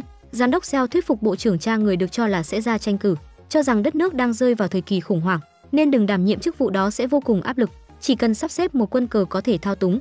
Bây giờ nghĩ lại, khi đưa ra những quyết định này đều là ý kiến của thư ký Sun A, người đứng sau bộ trưởng Seo. Đến hôm ghi hình, Sun A cũng đến tòa án, nhiệt tình chỉ dẫn 3 người tạo dáng chụp hình. Jinju bày tỏ rằng cô muốn đứng ở giữa, Johan bèn nhường chỗ cho cô. Đúng lúc này Johan cũng nhận được điện thoại của cấp dưới của mình. Đối phương nói rằng mình đã thu thập đủ tài liệu của Sun A rồi. Johan rất hài lòng. Sau đó, bộ trưởng cha đã nhận được tài liệu về Sun A. Sau khi cô xem tài liệu, cô cảm thấy Sun A đúng là một cô gái thú vị. Sáng sớm hôm sau, bảo mẫu đi vào bếp và bắt đầu nấu ăn cho Gaon. Sau khi Gaon nếm thử, Gaon phát hiện hương vị của món nào cũng rất kỳ lạ. Đến bây giờ anh mới hiểu tại sao Johan lại không muốn để bảo mẫu nấu thức ăn cho mình. Không phải bảo mẫu nghĩ rằng chủ nhân đề cao cảnh giác với mình, không phải là tay nghề của cô ấy không được giỏi, nhưng ngay cả như vậy thì gia đình này cũng chưa bao giờ tỏ vẻ không hài lòng đối với bảo mẫu. Chuyện này đã khiến Gaon bắt đầu quan sát mối quan hệ của mọi người trong gia đình này. Bữa tối hôm đó, Gaon đã đích thân nấu một bàn đồ ăn, mời mọi người trong gia đình cùng ăn. Chỉ một bữa ăn đơn giản như thế này, nhưng nó lại có sức mạnh vô cùng lớn, nó trở thành sợi dây gắn kết thành viên trong gia đình lại với nhau. Nhờ có sự xuất hiện của Gaon, mọi người trong gia đình lại có thể tìm được nụ cười mà mình đã đánh mất từ lâu. Ngày hôm sau, Johan nói với Gaon, anh chuẩn bị ra tay bắt những tên lừa đảo và cả bộ trưởng cha, nhưng đến bây giờ họ vẫn chưa có chứng cứ rõ ràng. Mục tiêu mà họ đang nhắm vào chính là thư ký thân cận của bộ trưởng cha. Họ muốn moi được bí mật của bộ trưởng cha từ miệng của hắn ta. Cấp dưới của Johan đã bắt cóc được tên thư ký đến đây. Sau khi hắn ta tỉnh dậy, Gaon bước đến trước mặt hắn ta. Anh lấy ra thỏi vàng mà Johan đưa cho, xếp thành đống trước mặt tên thư ký, cố gắng để dùng số vàng này moi được thông tin của những tên lừa đảo. Nhưng tên thư ký vẫn nhất quyết khẳng định sự trung thành của mình với bộ trưởng cha. Lúc này Johan cũng bước vào, chỉ nhìn thấy anh ấy đang lần lượt nhặt từng thỏi vàng lại, vừa hỏi tên thư ký rốt cuộc có nói hay không. Nhìn thấy những thỏi vàng ngày một vơi dần, tên thư ký cuối cùng cũng nắm lấy tay của Johan, vơi những thỏi vàng cuối cùng vào lòng. Johan và Gaon đã thành công moi được địa chỉ của tên lừa đảo từ miệng của tên thư ký kia. Hai người đến một trang trại. Bây giờ những tên tội phạm lừa đảo mình đầy tội ác, lại có thể quay về quê hương tận hưởng niềm vui với gia đình. Những cảnh này thực sự đã khiến Gaon không thể nào chấp nhận được. Anh để lộ ra ánh mắt như đang muốn giết người vậy. Khi anh đang muốn đột nhập vào nhà của tên lừa đảo, nhưng bất ngờ Johan chạy ra ngăn anh lại. Sau khi trở về nhà, Gaon thức cả đêm không ngủ, nỗi uất hận chứ chạy marathon trong tâm trí của anh. Cuối cùng anh cũng đã đưa ra một quyết định. Đêm ngày hôm sau, Gaon quyết định sẽ quay lại nông trại một lần nữa, mạnh dạn bước vào nhà của kẻ lừa đảo. Thấy Gaon đang tỉ mỉ kể ra từng tội của mình, kẻ lừa đảo nhanh chóng ý thức được người đang đến đây chính là nạn nhân. Anh lập tức quỳ xuống trước mặt Gaon, sám hối nhận ra những lỗi lầm của mình, sau đó còn cầu xin cho mình được chết. Gaon khi nghe được những điều này, con ác quỷ trong người anh bỗng thức tỉnh. Anh lao lên phía trước nắm chặt lấy cổ của tên lừa đảo. Vợ và con gái của hắn ra nghe được âm thanh lớn đã nhanh chóng lao đến. Lời thỉnh cầu này chính là đến từ tình cảm của gia đình nên đã khiến cho Gaon không lỡ ra tay. Trong lòng Gaon cảm thấy vô cùng đau đớn. Anh không thể chấp nhận được việc tên tội phạm đã dùng phần đời còn lại của mình, đã thay đổi được tình hình hiện tại, khiến cho bản thân đến cơ hội được trả thù cũng không có. Lúc này Johan đột nhiên xuất hiện thẳng thắn túm cổ Gaon và cả tên lừa đảo ra ngoài, sau đó nhốt vợ và con gái tên lừa đảo trong nhà dưới sự chứng kiến của hắn ta, cùng một lúc bật lửa đốt căn nhà và đống tiền đó, để cho anh có thể nhìn thấy được bộ mặt thật của tên lừa đảo này. Hắn ta không hề có ý định sẽ cứu vợ con mình. Chính lúc này Johan lại đưa cho Gaon một con dao, bảo anh hãy đi trả thù đi. Nhưng lúc này Gaon đã hoàn toàn hiểu được ý của Johan, anh đã trực tiếp ném con dao đó đi. Sau đó anh nói với Johan, kẻ lừa đảo này chính là mồi nhử duy nhất có thể bắt bộ trưởng cha, không thể để hắn ta chết như thế này được. Gaon sau khi tìm được đống tiền phạm pháp đó, đã mang số tiền đó trả cho những gia đình bị tên lừa đảo lừa tiền năm đó. Chứng kiến sự cảm kích của những nạn nhân với bộ dạng vô cùng khổ sở, Gaon cuối cùng đã để lộ ra nụ cười trên khuôn mặt. Gaon cũng vừa phát hiện ra một nhân vật đặc biệt, trông anh ấy rất quen. Johan sử dụng người máy thông minh của mình kéo lên một chương trình phát sóng trực tiếp của chủ tịch vài năm trước. Vào thời điểm đó ông vẫn chưa lên làm tổng thống, đã vận động người dân xuống đường biểu tình phản kháng rồi. Cho đến khi chương trình trực tiếp sắp kết thúc, tên tổng thống còn giao lưu với công nhân làm việc bên cạnh. Ống quay đang chuyển về hướng anh. Sau đó anh giới thiệu với Johan, người nhân viên đó chính là cấp dưới thân cận của chủ tịch. Sau khi nghe báo cáo của Gaon, Johan hỏi ngược lại anh, có phải cậu muốn đưa tên nhân viên này ra tòa hay không? Bộ trưởng cha đến văn phòng đội điều tra của mình. Cô ra lệnh cho tất cả nhân lực tìm kiếm thông tin của Sun A. Nói xong bộ trưởng cha xác nhận tình hình của những tên lừa đảo với thư ký của mình. Cô vẫn đang giữ một số tiền khổng lồ của những tên lừa đảo. Thư ký lúc này đã vô cùng hoảng loạn, nhưng chỉ đành giả vờ rằng tất cả đều ổn. Buổi tối hôm đó, Gaon đang xem chương trình bạo lực trực tiếp mới nhất. Lúc này Kang Eliza đang ngồi xe lăn cũng đi đến trước mặt anh. Gaon nói với cô bé, những tên bạo lực lần trước sau khi bị Johan giáo huấn, đối phương đã ở ẩn tiến hành phát sóng trực tiếp. Nghe được những lời này, Kang Eliza chủ động yêu cầu giúp Gaon giải mã vị trí của tên cầm đầu. Kang Eliza đã thành công lấy được địa chỉ của kẻ cầm đầu. Gaon liền gọi điện thông báo sự việc cho Su Huynh. Lúc này cô đang bị người khác dựng clip ác ý vì hành động cầm súng. Chỉ vì lý này nên cô đã bị cấp trên mắng một trận, sau đó còn phải nộp cây súng của mình. Bộ trưởng cha như đang ngồi trên đống lửa điều tra ra điểm yếu của Sun A, nhưng bên này Sun A đã âm thầm cắt bỏ rồi. Đối với chi phí của bộ phận pháp lý, cô biết làm thế nào để bắt thóp được bộ trưởng cha một cách tốt nhất. Bộ trưởng cha ngay lập tức đến tập đoàn, hỏi Sun A tại sao cắt ngân sách của bộ phận pháp lý, nhưng Sun A chỉ giả vờ là mình không biết chuyện này. Lúc này bộ trưởng cha đã nhắc đến cái chết của giám đốc Seo. Cô đã thẳng thắn nghi ngờ chính Sun A là người đã giết chết giám đốc Seo, nhưng Sun A lại chẳng hề sợ hãi chút nào, bảo bộ trưởng cha hãy mang chứng cứ đến đây rồi nói chuyện tiếp với mình. Johan và Gaon lần theo địa chỉ mà Eliza đưa cho, họ đã đi đến nơi tên cầm đầu ẩn nấp. Đây là một tòa nhà đổ nát cũ kỹ. Cả hai nhanh chóng tìm được căn phòng mà tên cầm đầu ẩn nấp phát trực tiếp. Khi hai người đang lôi cổ hắn ta ra ngoài, đã gặp một đám côn đồ đang đứng ở hành lang. Su Huynh và Gaon lần lượt bị thương. Cũng tại lúc này, cuối hành lang đột nhiên xuất hiện một bóng người đang cầm cây gậy gỗ. Người đó chính là Johan. Chỉ thấy anh ta lao vào đám đông, một trọi 10. Nhìn thấy hắn ta nhân lúc hỗn loạn tháo chạy, Su Huynh cũng không suy nghĩ nhiều mà đuổi theo hắn ta, nhưng chưa chạy được mấy bước hắn đã bị Su Huynh đàn áp. Johan đã chủ động tìm đến văn phòng đội điều tra của bộ trưởng cha. Sau khi hai người trao đổi mục tiêu với nhau, sau đó đã ký kết một hiệp ước. Bộ trưởng cha thông qua kháng cáo của nhóm bạo lực để đổi lấy thông tin có liên quan đến Sun A mà Johan đã nhắc đến. Trước khi rời đi, Johan đưa cho cô một tập tài liệu. Sau khi bộ trưởng cha xem qua, để lộ ra nụ cười hài lòng, Johan thuyết phục chánh án, đưa vụ tên cầm đầu ra xét xử công khai. Đến hiện tại mọi thứ đã được chuẩn bị sẵn sàng. Gaon chủ động đề đạt vụ xét xử lần này sẽ do mình đảm nhiệm. Johan cũng không phản đối điều này. Tổng thống khi biết được vụ án xét xử công khai tiếp theo lại nhắm vào cuộc bạo lực trực tiếp, sau đó lập tức tổ chức họp báo. Ông ra sức chỉ trích hành vi của Johan. Tên cầm đầu nhóm bạo lực chính là một thanh niên yêu nước. Ông nói rằng mình sẽ cực kỳ quan tâm đến tính công bằng của phiên tòa này. Phiên tòa ngày hôm nay, kẻ cầm đầu bị đưa ra tòa. Trong phiên tòa, Johan đang tỉ mỉ liệt kê từng tội ác của tên cầm đầu. Lúc này tên cầm đầu đã cắt ngang lời của Johan. Anh ung dung đi về phía trung tâm của tòa án. Anh muốn đọc một bản tuyên ngôn. Tên cầm đầu đã hét thẳng vào ống kính việc bài xích chủ nghĩa phân biệt chủng tộc. Bài phát biểu này tất nhiên là có tổng thống nhúng tay vào. Cho dù những người tại phiên tòa đều cảm thấy bài phát biểu này rất nực cười, nhưng nó lại có ảnh hưởng rất lớn đối với những người khác. Lượng yêu thích cho tên cầm đầu không ngừng tăng lên. Đợi đến khi tên cầm đầu đọc xong, Jinju mở lời trước. Cô đặt câu thái độ khách quan của tên cầm đầu với phụ nữ, nhưng tên cầm đầu lại tỏ vẻ chẳng có gì cả, khiến cho cảm xúc của Jinju hững lại một nhịp. Gaon đề đạt sẽ đi về hướng của tên cầm đầu để đối chất với anh. Gaon bắt đầu đi đến phía của tên cầm đầu. Đầu tiên anh đã không nhắm vào tội ác của hắn ta, mà nói về gia đình của hắn. Ngay lập tức màn hình máy chiếu phát video bà của tên cầm đầu và còn có cả hàng xóm thân thích của anh. Sau đó bà nói với phóng viên rằng thằng cháu yếu đuối của tôi sẽ không làm ra những chuyện như thế này đâu. Chỉ cần những lời nói rất bình thường này đã khiến tên cầm đầu quay trở về thực tại, thoát khỏi sự kiêu ngạo hoang tưởng, tự nói ra hết tội lỗi của mình. In-guk nói với Johan, trên thực tế thì bị cáo này căn bản không có khả năng phản bác, chỉ là một tên danh ma đang hy vọng nhận được sự khoan hồng. Sau khi Johan nghe được những lời thú tội đó, anh đã tại chỗ đưa ra phán quyết, anh miễn cho tên cầm đầu tội trạng ngồi tù, nhưng lại có một yêu cầu, đó là anh phải đeo xích chân để mọi người có thể theo dõi được hành tung của hắn ta. Phán quyết này đã khiến cho tổng thống và Sun A đang ngồi trước màn hình càng thêm tức giận. Sun A biết được là do Johan đã chơi khăm mình, trong lòng liền tức giận vô cùng. Lúc này bộ trưởng Cha lại lần nữa thể hiện uy quyền với cô. Bộ trưởng Cha còn đề cập đến quá khứ Sun A đã từng làm người giúp việc, nhân cơ hội này để chế giễu Sun A. Sun A đến lúc này mới hiểu, chính là Johan đã tiết lộ thông tin của mình cho bộ trưởng Cha biết. Cô ấy tức giận đến mức muốn giết Johan. Gaon cảm thấy lo lắng vì anh đã khiến Sun A tức giận, cho rằng trong tay của họ bây giờ đã có được bằng chứng của tên tội phạm lừa đảo. Để kích động bộ trưởng Cha, Johan nói với Gaon rằng mọi chuyện không hề đơn giản như vậy. Mỗi người đều có điểm yếu của riêng mình, mà điểm yếu của bộ trưởng Cha chính là con trai của bà ta. Con trai của bộ trưởng Cha sau lần hầu tòa lần trước liền bị rơi vào trầm mặc. Anh đã nhiều lần cầu xin bộ trưởng Cha cho mình qua nước ngoài sinh sống, nhưng một người phụ nữ mạnh mẽ như bộ trưởng Cha lại cảm thấy chán ghét bộ dạng yếu đuối của con trai mình, trách móc con trai khi gặp chuyện khó, đã không dám đối diện mà lại chọn cách trốn chạy. Thông qua cuộc điều tra của cấp dưới, phát hiện giữa Gaon và Johan chẳng có bất kỳ mối quan hệ nào.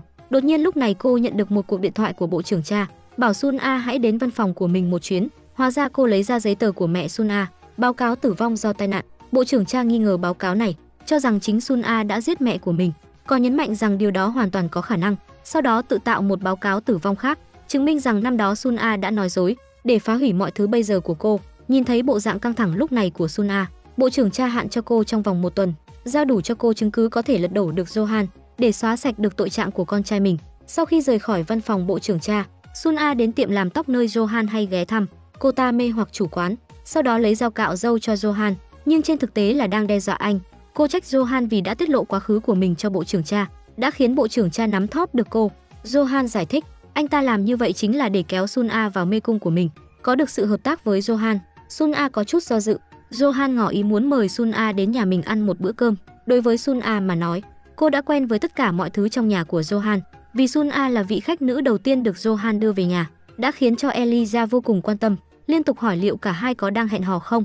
Johan ngay lập tức phủ nhận, nhưng bởi bầu không khí mơ hồ này đã khiến cho Sun A cảm thấy có chút hài lòng. Sun A nhìn thấy quan hệ giữa Eliza và Gaon có chút thân mật, thì liền khen rằng quan hệ giữa Gaon và gia đình của Johan vô cùng tốt, thật là khiến người khác phải ghen tị. Nhưng khung cảnh hài hòa này đã bị sự xuất hiện của bảo mẫu cắt ngang, bởi vì Johan đã dứt khoát nói với bảo mẫu rằng người phụ nữ trước mặt mình bây giờ chính là cô giúp việc năm xưa Sun A, mà giới thiệu này như tạt một xô nước lạnh vào mặt Sun A. Cô không thích người khác cố tình nhắc đến quá khứ của mình, hỏi anh ta có phải đang trêu đùa mình không. Johan không hề phủ nhận câu hỏi đó, anh thú nhận sẵn sàng chung tay với Sun A để đứng trên đỉnh cao quyền lực nhất, cùng nhau trêu đùa thế giới này. Sau đó, anh ấy lấy ra cây thánh giá yêu thích của Sun A, đeo lại vào cô cho cô, không ngừng thao túng để cô cùng tham gia vào đội của mình. Cử chỉ thân mật này của Johan, mặc dù có cảm giác như mình đang bị mắc bẫy, nhưng cô vẫn bị thu hút bởi sự dịu dàng và thân mật của Johan. Cô đang phân vân không biết có phải mình đã bị mắc bẫy của anh rồi không. Cô đang bị nhấn chìm trong sự đẹp trai này. Sau khi video quảng cáo của Bộ Tư pháp được phát sóng, Jinju nhận được điện thoại riêng hẹn gặp của hai vị tài phiệt. Sau cuộc hẹn đó, Jinju biết được tập đoàn đang muốn cô thay chỗ cho Johan, trở thành chủ tọa phiên tòa tiếp theo của Bộ Tư pháp. Nhưng hai tên tài phiệt đó đã đối xử với cô với thái độ cực kỳ thiếu tôn trọng, đã khiến cho Jinju cảm thấy như đang bị xúc phạm. Cô cảm thấy tức giận sau đó rời đi, nhưng vì tham vọng đang bùng cháy rực lửa trong lòng, lại đổi ý quay lại, kìm nén cơn giận dữ, cùng thương lượng với hai tên tài phiệt làm thế nào để mình có thể lên được vị trí cao hơn. Chuyển cảnh, Johan lặng lẽ quan sát Gaon và Eliza chơi với nhau, nhưng sau khi bị phát hiện, anh liền quay đi ngay lập tức. Gaon nhận ra anh cũng muốn chơi cùng mọi người, nhưng chỉ đang giả vờ như không quan tâm, bèn chạy ra kéo anh vào cùng chơi với mọi người, dùng lời lẽ để kích anh thi đấu với Eliza. Thật không ngờ anh đã chơi với Eliza liên tục trong 2 giờ. Trận chiến chỉ kết thúc khi Johan thua cuộc. Điều này đã khiến Johan không cam lòng muốn cùng Eliza chơi thêm và nữa. Bầu không khí này cuối cùng cũng có cảm giác như một gia đình. Cuối cùng, Sun A đã chọn đứng về phe của bộ trưởng cha. Cô nói với bộ trưởng cha, muốn lật lại vụ án của con trai bà, bóp méo sự thật một cách tinh vi. Nói xong cô cho gọi đến một cô gái ở tòa. Cô gái đầu tiên đã chỉ ra lỗi sai của con trai bà. Sun A cố gắng đe dọa cô gái để cô làm chứng chống lại lời khai ban đầu của mình là đã nhận được hối lộ của Johan. Chỉ khi làm như thế này thì niềm tin của công chúng đối với Johan mới dần biến mất. Bộ trưởng cha cho rằng phương pháp của Sun A khá khả thi. Sau đó cô tuyên bố với đám phóng viên, tuyên bố rằng bộ phận pháp lý đã nhận được một báo cáo bí mật về Johan. Cô sẽ có mặt ở phiên tòa lần tới, sẽ đích thân thẩm vấn Johan. Bộ trưởng cha dựa theo kế hoạch của Sun A, nhắm vào gây áp lực cho Johan. Cô đưa cô gái ra tòa. Cô gái quả nhiên đã đứng trước màn hình trực tuyến, thừa nhận rằng bản thân thật sự đã bị Johan đe dọa. Lúc này Sun A cũng bước vào tòa án, lặng lẽ đứng bên cạnh theo dõi sự việc đang diễn ra. Nhưng chính lúc này, cô gái đó lại thay đổi lời nói rằng bộ trưởng cha đã đe dọa mình, khiến cô hôm nay phải ra hầu tòa để sỉ nhục Johan. Bước ngoặt này đã khiến cho bộ trưởng cha rất bất ngờ. Tòa án chốc lát lại là sân chơi của Johan. Tại tòa án, hai người được hoán đổi thân phận ngay lập tức. Johan chiếu hình ảnh tên lừa đảo lên màn hình lớn, sau đó hỏi bộ trưởng cha, người này hiện giờ có phải nên ngồi tù chịu phạt rồi không? Bộ trưởng cha không hề phủ nhận. Giây tiếp theo, tên lừa đảo liền bước vào tòa án, trước mặt mọi người nói ra hết những giao dịch bí mật năm đó giữa hai người. Hóa ra sau phiên tòa, kẻ lừa đảo đã cho bộ trưởng cha rất nhiều tiền để cô có thể tìm người khác thay thế hắn ta ngồi tù. Bộ trưởng cha tức giận rời tòa án. Khi vừa bước ra khỏi cửa, đã bị đám phóng viên sớm đã đứng ở hiện trường bao vây nhanh chóng. Mãi cho đến khi lên xe, bộ trưởng cha yêu cầu thư ký của mình liên lạc với Johan và đưa cho cô một khẩu súng để tự vệ. Lúc này Sun A cũng gọi điện thoại cho bộ trưởng cha, lần nữa đối mặt với sự uy hiếp của bộ trưởng cha, nhưng lần này Sun A lại không một chút lo lắng. Sau ngày hôm nay, bộ trưởng cha đã trở thành người giả nhân giả nghĩa, bất luận là xảy ra bất kỳ phát ngôn nào, cũng rất khó có thể thuyết phục được dư luận lần nữa. Vừa ngắt điện thoại, cảm giác đã báo thù thành công bao trùm Sun A, cô cười phá lên trong sự vui sướng. Buổi tối hôm đó, bộ trưởng cha và Johan gặp nhau bên bờ sông. Bộ trưởng cha đã khiển trách Johan về những gì mà anh đã làm với mình. Cô hoàn toàn không biết giữa mình và Johan đã có oán hận gì. Mình là người có quyền lực, nhưng lại không thể làm những gì mình muốn. Nhưng Johan đã nhẫn tâm nói thẳng vào mặt cô đúng là loại người đạo đức giả, và tuyên bố rằng sự trả thù của mình chỉ mới bắt đầu, mà mục đích của anh chính là có được những gì trong tay của bộ trưởng cha. Hồ sơ ghi lại mọi chuyện mờ ám của những kẻ nắm quyền, nhưng thông tin này là nền tảng cho chỗ đứng của bộ trưởng cha. Đương nhiên cô không thể đưa nó cho Johan. Nhận thấy thỏa thuận này không thể thành công, Johan sau đó lái xe rời đi, để lại bộ trưởng cha tức giận đang đứng bên bờ sông. Sau phiên tòa ngày hôm đó, bộ trưởng cha ngày nào cũng bị đám nhà báo bao vây và còn bị họ công kích nặng nề. Nhưng một cơn thịnh nộ bắt đầu nổi dậy. Một tên quản giáo từng quản thúc những kẻ lừa đảo cũng đang mở một cuộc họp báo để nói ra nỗi lòng của mình. Chính miệng anh thừa nhận trường hợp hợp đồng phụ của kẻ lừa đảo, và anh đã thực hiện dưới sự chỉ đạo của bộ trưởng cha. Còn chưa đợi bộ trưởng cha nghĩ được cách để ứng phó với chuyện này, thì phòng công tố đã gọi điện thoại đến, thông báo cho bộ trưởng cha họ đã nhận được hơn chục cáo trạng, tất cả đều đang hướng về phía bộ trưởng cha. Với tình hình như thế này, cũng khiến cơ quan chính phủ rất khó xử. Bộ trưởng cha vội lái xe đi tìm tổng thống. Tổng thống cảm thấy rất vui khi thấy bộ dạng thảm hại của bộ trưởng cha bây giờ, còn chế giễu cô là một người sắp nhậm chức tổng thống trong 2 năm nữa mà hiện tại lại thê thảm như thế này. Bộ trưởng cha phớt lờ sự khiêu khích của tổng thống, thẳng thắn nói ra những điểm yếu của tổng thống trong thời gian tranh cử, đã tạo ra những câu chuyện mờ ám thao túng dư luận và bạo loạn ác ý. Sau khi nghe được những lời này, tên tổng thống quả nhiên đã cất nụ cười ngờ nghệch đó vào túi quần. Anh hiểu. Anh cất tiếng gọi vợ của mình đến. Chỉ thấy vợ của tổng thống nói với bộ trưởng cha, con trai của cô từ cấp 3 đã tiếp xúc với ma túy. Tổng thống lại tiếp lời, bản thân mình đường đường là một tổng thống, đương nhiên phải hành động theo pháp luật, đưa con trai cô vào tù. Nhưng từ trước đến nay cậu con trai luôn là điểm yếu của bộ trưởng cha. Tình thế đã thay đổi. Bộ trưởng cha quay lại điểm xuất phát ban đầu. Bộ trưởng cha hiện nay đã trở thành tâm điểm chỉ trích của dư luận. Trên đường về nhà, cấp dưới của Johan đang ngồi trên xe của bộ trưởng cha, nói với bộ trưởng cha những gì Johan muốn nói. Đây là cơ hội cuối cùng để cô lựa chọn. Johan chính là người duy nhất có thể ngăn chặn tất cả mọi thứ lúc này. Buổi tối hôm đó, bộ trưởng cha đang buồn bã ngồi một mình trong phòng làm việc của mình. Lúc này hai vị khách Johan và Gaon không mời mà đến. Bộ trưởng cha giờ không còn lựa chọn nào khác, chỉ đành giao cho Johan tài liệu để anh có thể cứu mình. Bộ trưởng cha đang phân vân, cô lấy ra một hộp xì gà, muốn tự suy nghĩ một lát. Johan và Gaon đã đi ra khỏi phòng. Dựa trên sự hiểu biết của Johan về bộ trưởng cha, trong trường hợp khẩn cấp, cô ta nhất định sẽ bỏ rơi con trai để tự bảo vệ mình. Trong làn khói mờ ảo, bộ trưởng cha ngắm nhìn bức ảnh gia đình hạnh phúc của mình. Một tiếng súng vang lên, bộ trưởng cha đã dùng khẩu súng cô đem theo để tự vệ, kết liễu cuộc đời mình. Johan và Gaon đã không lường trước được kết cục như này. Gaon đang vô cùng hoảng loạn, anh muốn tìm kiếm manh mối về tài liệu đó. Lúc này ngoài cửa lớn vừa truyền đến giọng nói của Su Huynh, thì ra tối nay cô cũng đến bộ pháp lý. Cô nhìn thấy Johan, sau đó cầm khẩu súng tiến lại gần anh, nhưng sau khi đến gần thì lại nhìn thấy Gaon cũng đang ở đây. Cô đang không thể tin vào mắt mình. Johan bên cạnh bình tĩnh giải thích, bộ trưởng cha chết vì tự tử. nhưng lời biện minh vào thời điểm này có vẻ không có tác dụng gì, ngay cả khi đó là sự thật. Sau khi lấy lại được bình tĩnh, Su Huynh cuối cùng cũng bỏ súng xuống và bảo hai người mau rời khỏi đây. Sau khi Johan kéo Gaon rời khỏi hiện trường, Su Huynh mới gọi điện báo cảnh sát, sau đó bắt đầu vừa khóc vừa xóa dấu vết ở hiện trường. Trên đường về nhà, Gaon khóc lóc sướt mướt bởi vì kế hoạch đã thất bại, một phần cũng vì ánh mắt thất vọng của Su Huynh. Ngày hôm sau, vụ tự sát của bộ trưởng Cha đã được đưa tin. Johan nhắc nhở Gaon, chuyện đã đến bước này cần phải điều chỉnh được cảm xúc của mình để chuẩn bị cho kế hoạch tiếp theo. Theo dự đoán của anh, tài liệu đen tối đó đã rơi vào tay của tên tổng thống. Quả nhiên, tên tổng thống đã tìm được trong điếu xì gà hút dở của bộ trưởng Cha một chiếc thẻ nhớ có tài liệu đen tối đó. Gaon đến tìm Su Huynh, anh muốn giải thích cho cô những gì đã xảy ra vào tối hôm đó, nhưng đã bị Su Huynh tức giận cho một cái bạt tai. Đối với Su Huynh mà nói, với tất cả mọi người cô đều hy vọng mình có thể đường đường chính chính đòi lại công lý cho Gaon, đi và giúp Jawin đạt được tất cả công lý. Nhưng bây giờ cô lại nhìn thấy Johan và Gaon đang hợp tác làm những chuyện xấu xa. Thất vọng này đã làm đảo lộn tất cả mọi nguyên tắc của Su Huynh. Bên này, Johan nhận được điện thoại chúc mừng của Suna, hứa rằng mình sẽ vượt qua Johan, ứng tuyển chức tổng thống trong lần ứng cử tiếp theo. Nghe được những lời kích bác này, Johan chỉ đành bình tĩnh đáp trả, bởi vì bây giờ trong lòng anh đang lo lắng một chuyện khác. Sau khi cúp máy, anh lập tức bảo cấp dưới của mình để mắt hơn đến Gaon, bởi vì anh quan sát được Gaon đã bị hành động của Su Huynh làm cho lung lay rồi, vì thế có thể làm ra những chuyện dại dột. Gaon hiện giờ thực sự rất bối rối, khi đang ăn ở quán vỉa hè còn suýt chút nữa xô xát với người bên đường. May mà cấp dưới đã kịp thời đến đưa anh đi. Trên đường về nhà, cấp dưới đã an ủi Gaon rằng con đường trả thù sẽ chẳng bao giờ trải đầy hoa. Ở bên cạnh Johan, sớm muộn gì bạn cũng trở nên vô cảm với mọi thứ. Gaon vừa về đến nhà, Johan tức giận trách móc anh tại sao thời gian này lại mẫn cảm như vậy, lại còn to gan lớn mật đi tìm gặp Su Huynh. Lẽ nào trong lòng anh, cuộc chiến này chỉ là một trò đùa sao? Những lời nói này của Johan cũng đã châm ngòi cho sự tức giận trong lòng Gaon. Johan chỉ có thể đưa tay vuốt ve khuôn mặt của Gaon, sau đó nói xin lỗi anh, không ngừng nhắc nhở bây giờ chính là thời khắc quan trọng, càng không được sơ hở hoặc lay động. Hiện nay trên đường đi của hai người lại có thêm một nhân tố bất ổn khác, đó chính là Su Huynh. Nhưng Johan vừa nói dứt lời, Gaon liền gạt bàn tay Johan đang đặt trên vai mình xuống. Anh ấy không thể bỏ rơi Su Huynh được, vì Su Huynh chính là cả thế giới đối với Gaon. Vừa nói xong, Gaon kiên quyết đứng dậy thu dọn hết hành lý. Nhân đêm đó, rời khỏi nhà của Johan, hai người cuối cùng vẫn là đường ai nấy đi. Gaon nước mắt tuôn rơi, trò chơi kết thúc. Anh đang nhìn ngắm căn nhà mà mình đã từng sống hạnh phúc một lần nữa, chỉ có thể hy vọng sau này hai người còn có cơ hội tiếp tục hợp tác. Nhưng trên thực tế, sau khi Gaon rời đi, cả Johan và Eliza đều vô cùng đau khổ. Có lẽ Gaon không cảm nhận ra, anh đã trở thành sợi dây kết nối tình cảm giữa các thành viên trong gia đình của Johan. Tổng thống và các nhà tài phiệt tổ chức bữa tiệc định kỳ, họ đang ăn mừng vì sự ra đi của bộ trưởng Cha. Lúc này tổng thống đã đề nghị, sau khi loại bỏ được bộ trưởng Cha, người tiếp theo mà họ nhắm tới chính là Johan. Sau khi nghe những lời này, Sun A thừa nước đục thả câu, thay vì chiến đấu chống lại Johan, không bằng kéo anh ta vào trận chiến, tiến cử anh lên vị trí tổng thống vào lần bầu cử tiếp theo. Nhưng ý kiến này đã không nhận được sự ủng hộ của mọi người.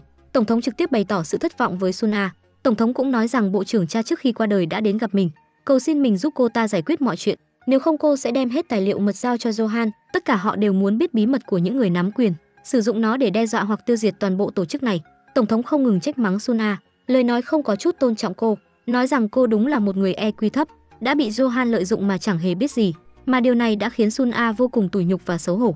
Thẩm phán Min đã biết được từ lời của Su Huynh, Gaon dường như đang bị Johan lợi dụng. Thẩm phán Min liền đi gặp Johan, bảo anh hãy buông tha cho Gaon, hơn nữa còn nhắc nhở anh, Gaon không thể hợp tác với một người thâm độc như Johan được. Nghe những lời này, Johan chỉ nói, bản thân mình chính là một kẻ thâm độc. Sau cuộc trò chuyện, Johan liên lạc với cấp dưới, bảo cấp dưới hãy để mắt đến Gaon và thẩm phán Min. Johan cảm thấy bên cạnh mình đang có ngày càng nhiều những nhân tố bất lợi, cho nên anh nhất định phải đề cao cảnh giác với mọi thứ. Cấp dưới qua nhiều ngày quan sát, sau đó báo cáo với Johan, thẩm phán Min đang lôi kéo các phương tiện truyền thông, dường như đang thực hiện một kế hoạch gì đó. Quả nhiên không lâu sau, thẩm phán Min đã tổ chức một cuộc họp báo. Anh đang nhắm vào Johan, chỉ trích phiên tòa của anh ta không đại diện cho công lý, mà đó chỉ là một vở kịch. Hắn ta chỉ đang chơi đùa với mọi người, cho nên thẩm phán Min đang thỉnh cầu đến chính phủ, giải thể Bộ Tư pháp. Tuyên bố một chiều của thẩm phán Min, anh ta lập tức thu hút được rất nhiều đối thủ. Không chỉ sự an toàn cá nhân của thẩm phán Min bị đe dọa, thậm chí còn liên lụy đến cả gia đình của anh. Sau khi thẩm phán Min nhận được một cuộc điện thoại có tính bất lợi với gia đình của mình, anh vội vàng đi về nhà, nhưng đã bị tấn công trên đường. Tin tức về vụ việc tấn công lập tức được đăng tải. Gaon đang ở cơ quan tư pháp xem được tin tức này. Lúc này tổng thống cũng ra mặt. Sau cuộc tấn công của những người ủng hộ Johan vào thẩm phán Min, dùng bạo lực làm cái cớ để áp đặt người khác, những ảnh hưởng mà Johan gây ra là điều vô cùng bất lợi cho ổn định xã hội. Gaon bước vào phòng bệnh của thẩm phán Min. Khi vừa mới bày tỏ sự quan tâm với thẩm phán Min phẫn nộ trách móc Johan. Anh ta lại sử dụng những thủ đoạn hèn mọn để áp bức gia đình của mình. Nữ thuộc hạ của Sun A cuối cùng cũng đã tìm ra được người theo phe của Johan, điều tra riêng bằng chứng về quá khứ của Sun A. Điều này khiến San Ia cuối cùng cũng thức tỉnh khỏi sự mê hoặc của Johan, lần nữa lấy lại lý trí của mình. Sau đó cô liền gọi điện thoại cho tổng thống, tuyên bố rằng mình sẽ tham gia vào kế hoạch đạp đổ Johan, nhưng cô cũng có một yêu cầu, đó chính là muốn được vệ sĩ riêng của tổng thống giúp mình làm một việc. Vừa cúp điện thoại, Sun A vuốt ve chiếc thánh giá trên cổ mình. Dây chuyền có chiếc thánh giá này chính tay Johan đã đeo cho cô. Sự ấm áp ấy vẫn đang tràn ngập tâm trí cô, nhưng tất cả chỉ là giả. Sun A rơm rớm nước mắt, giật chiếc dây chuyền ném thẳng xuống lầu. Đến đêm, Johan lại mơ thấy anh trai của mình hiện lên trong một đống đổ nát. Sau khi tỉnh dậy, anh liền đi đến cửa sổ. Cho dù trong giấc mơ, nỗi sợ hãi cũng lấn át anh sẽ sợ hãi và khóc.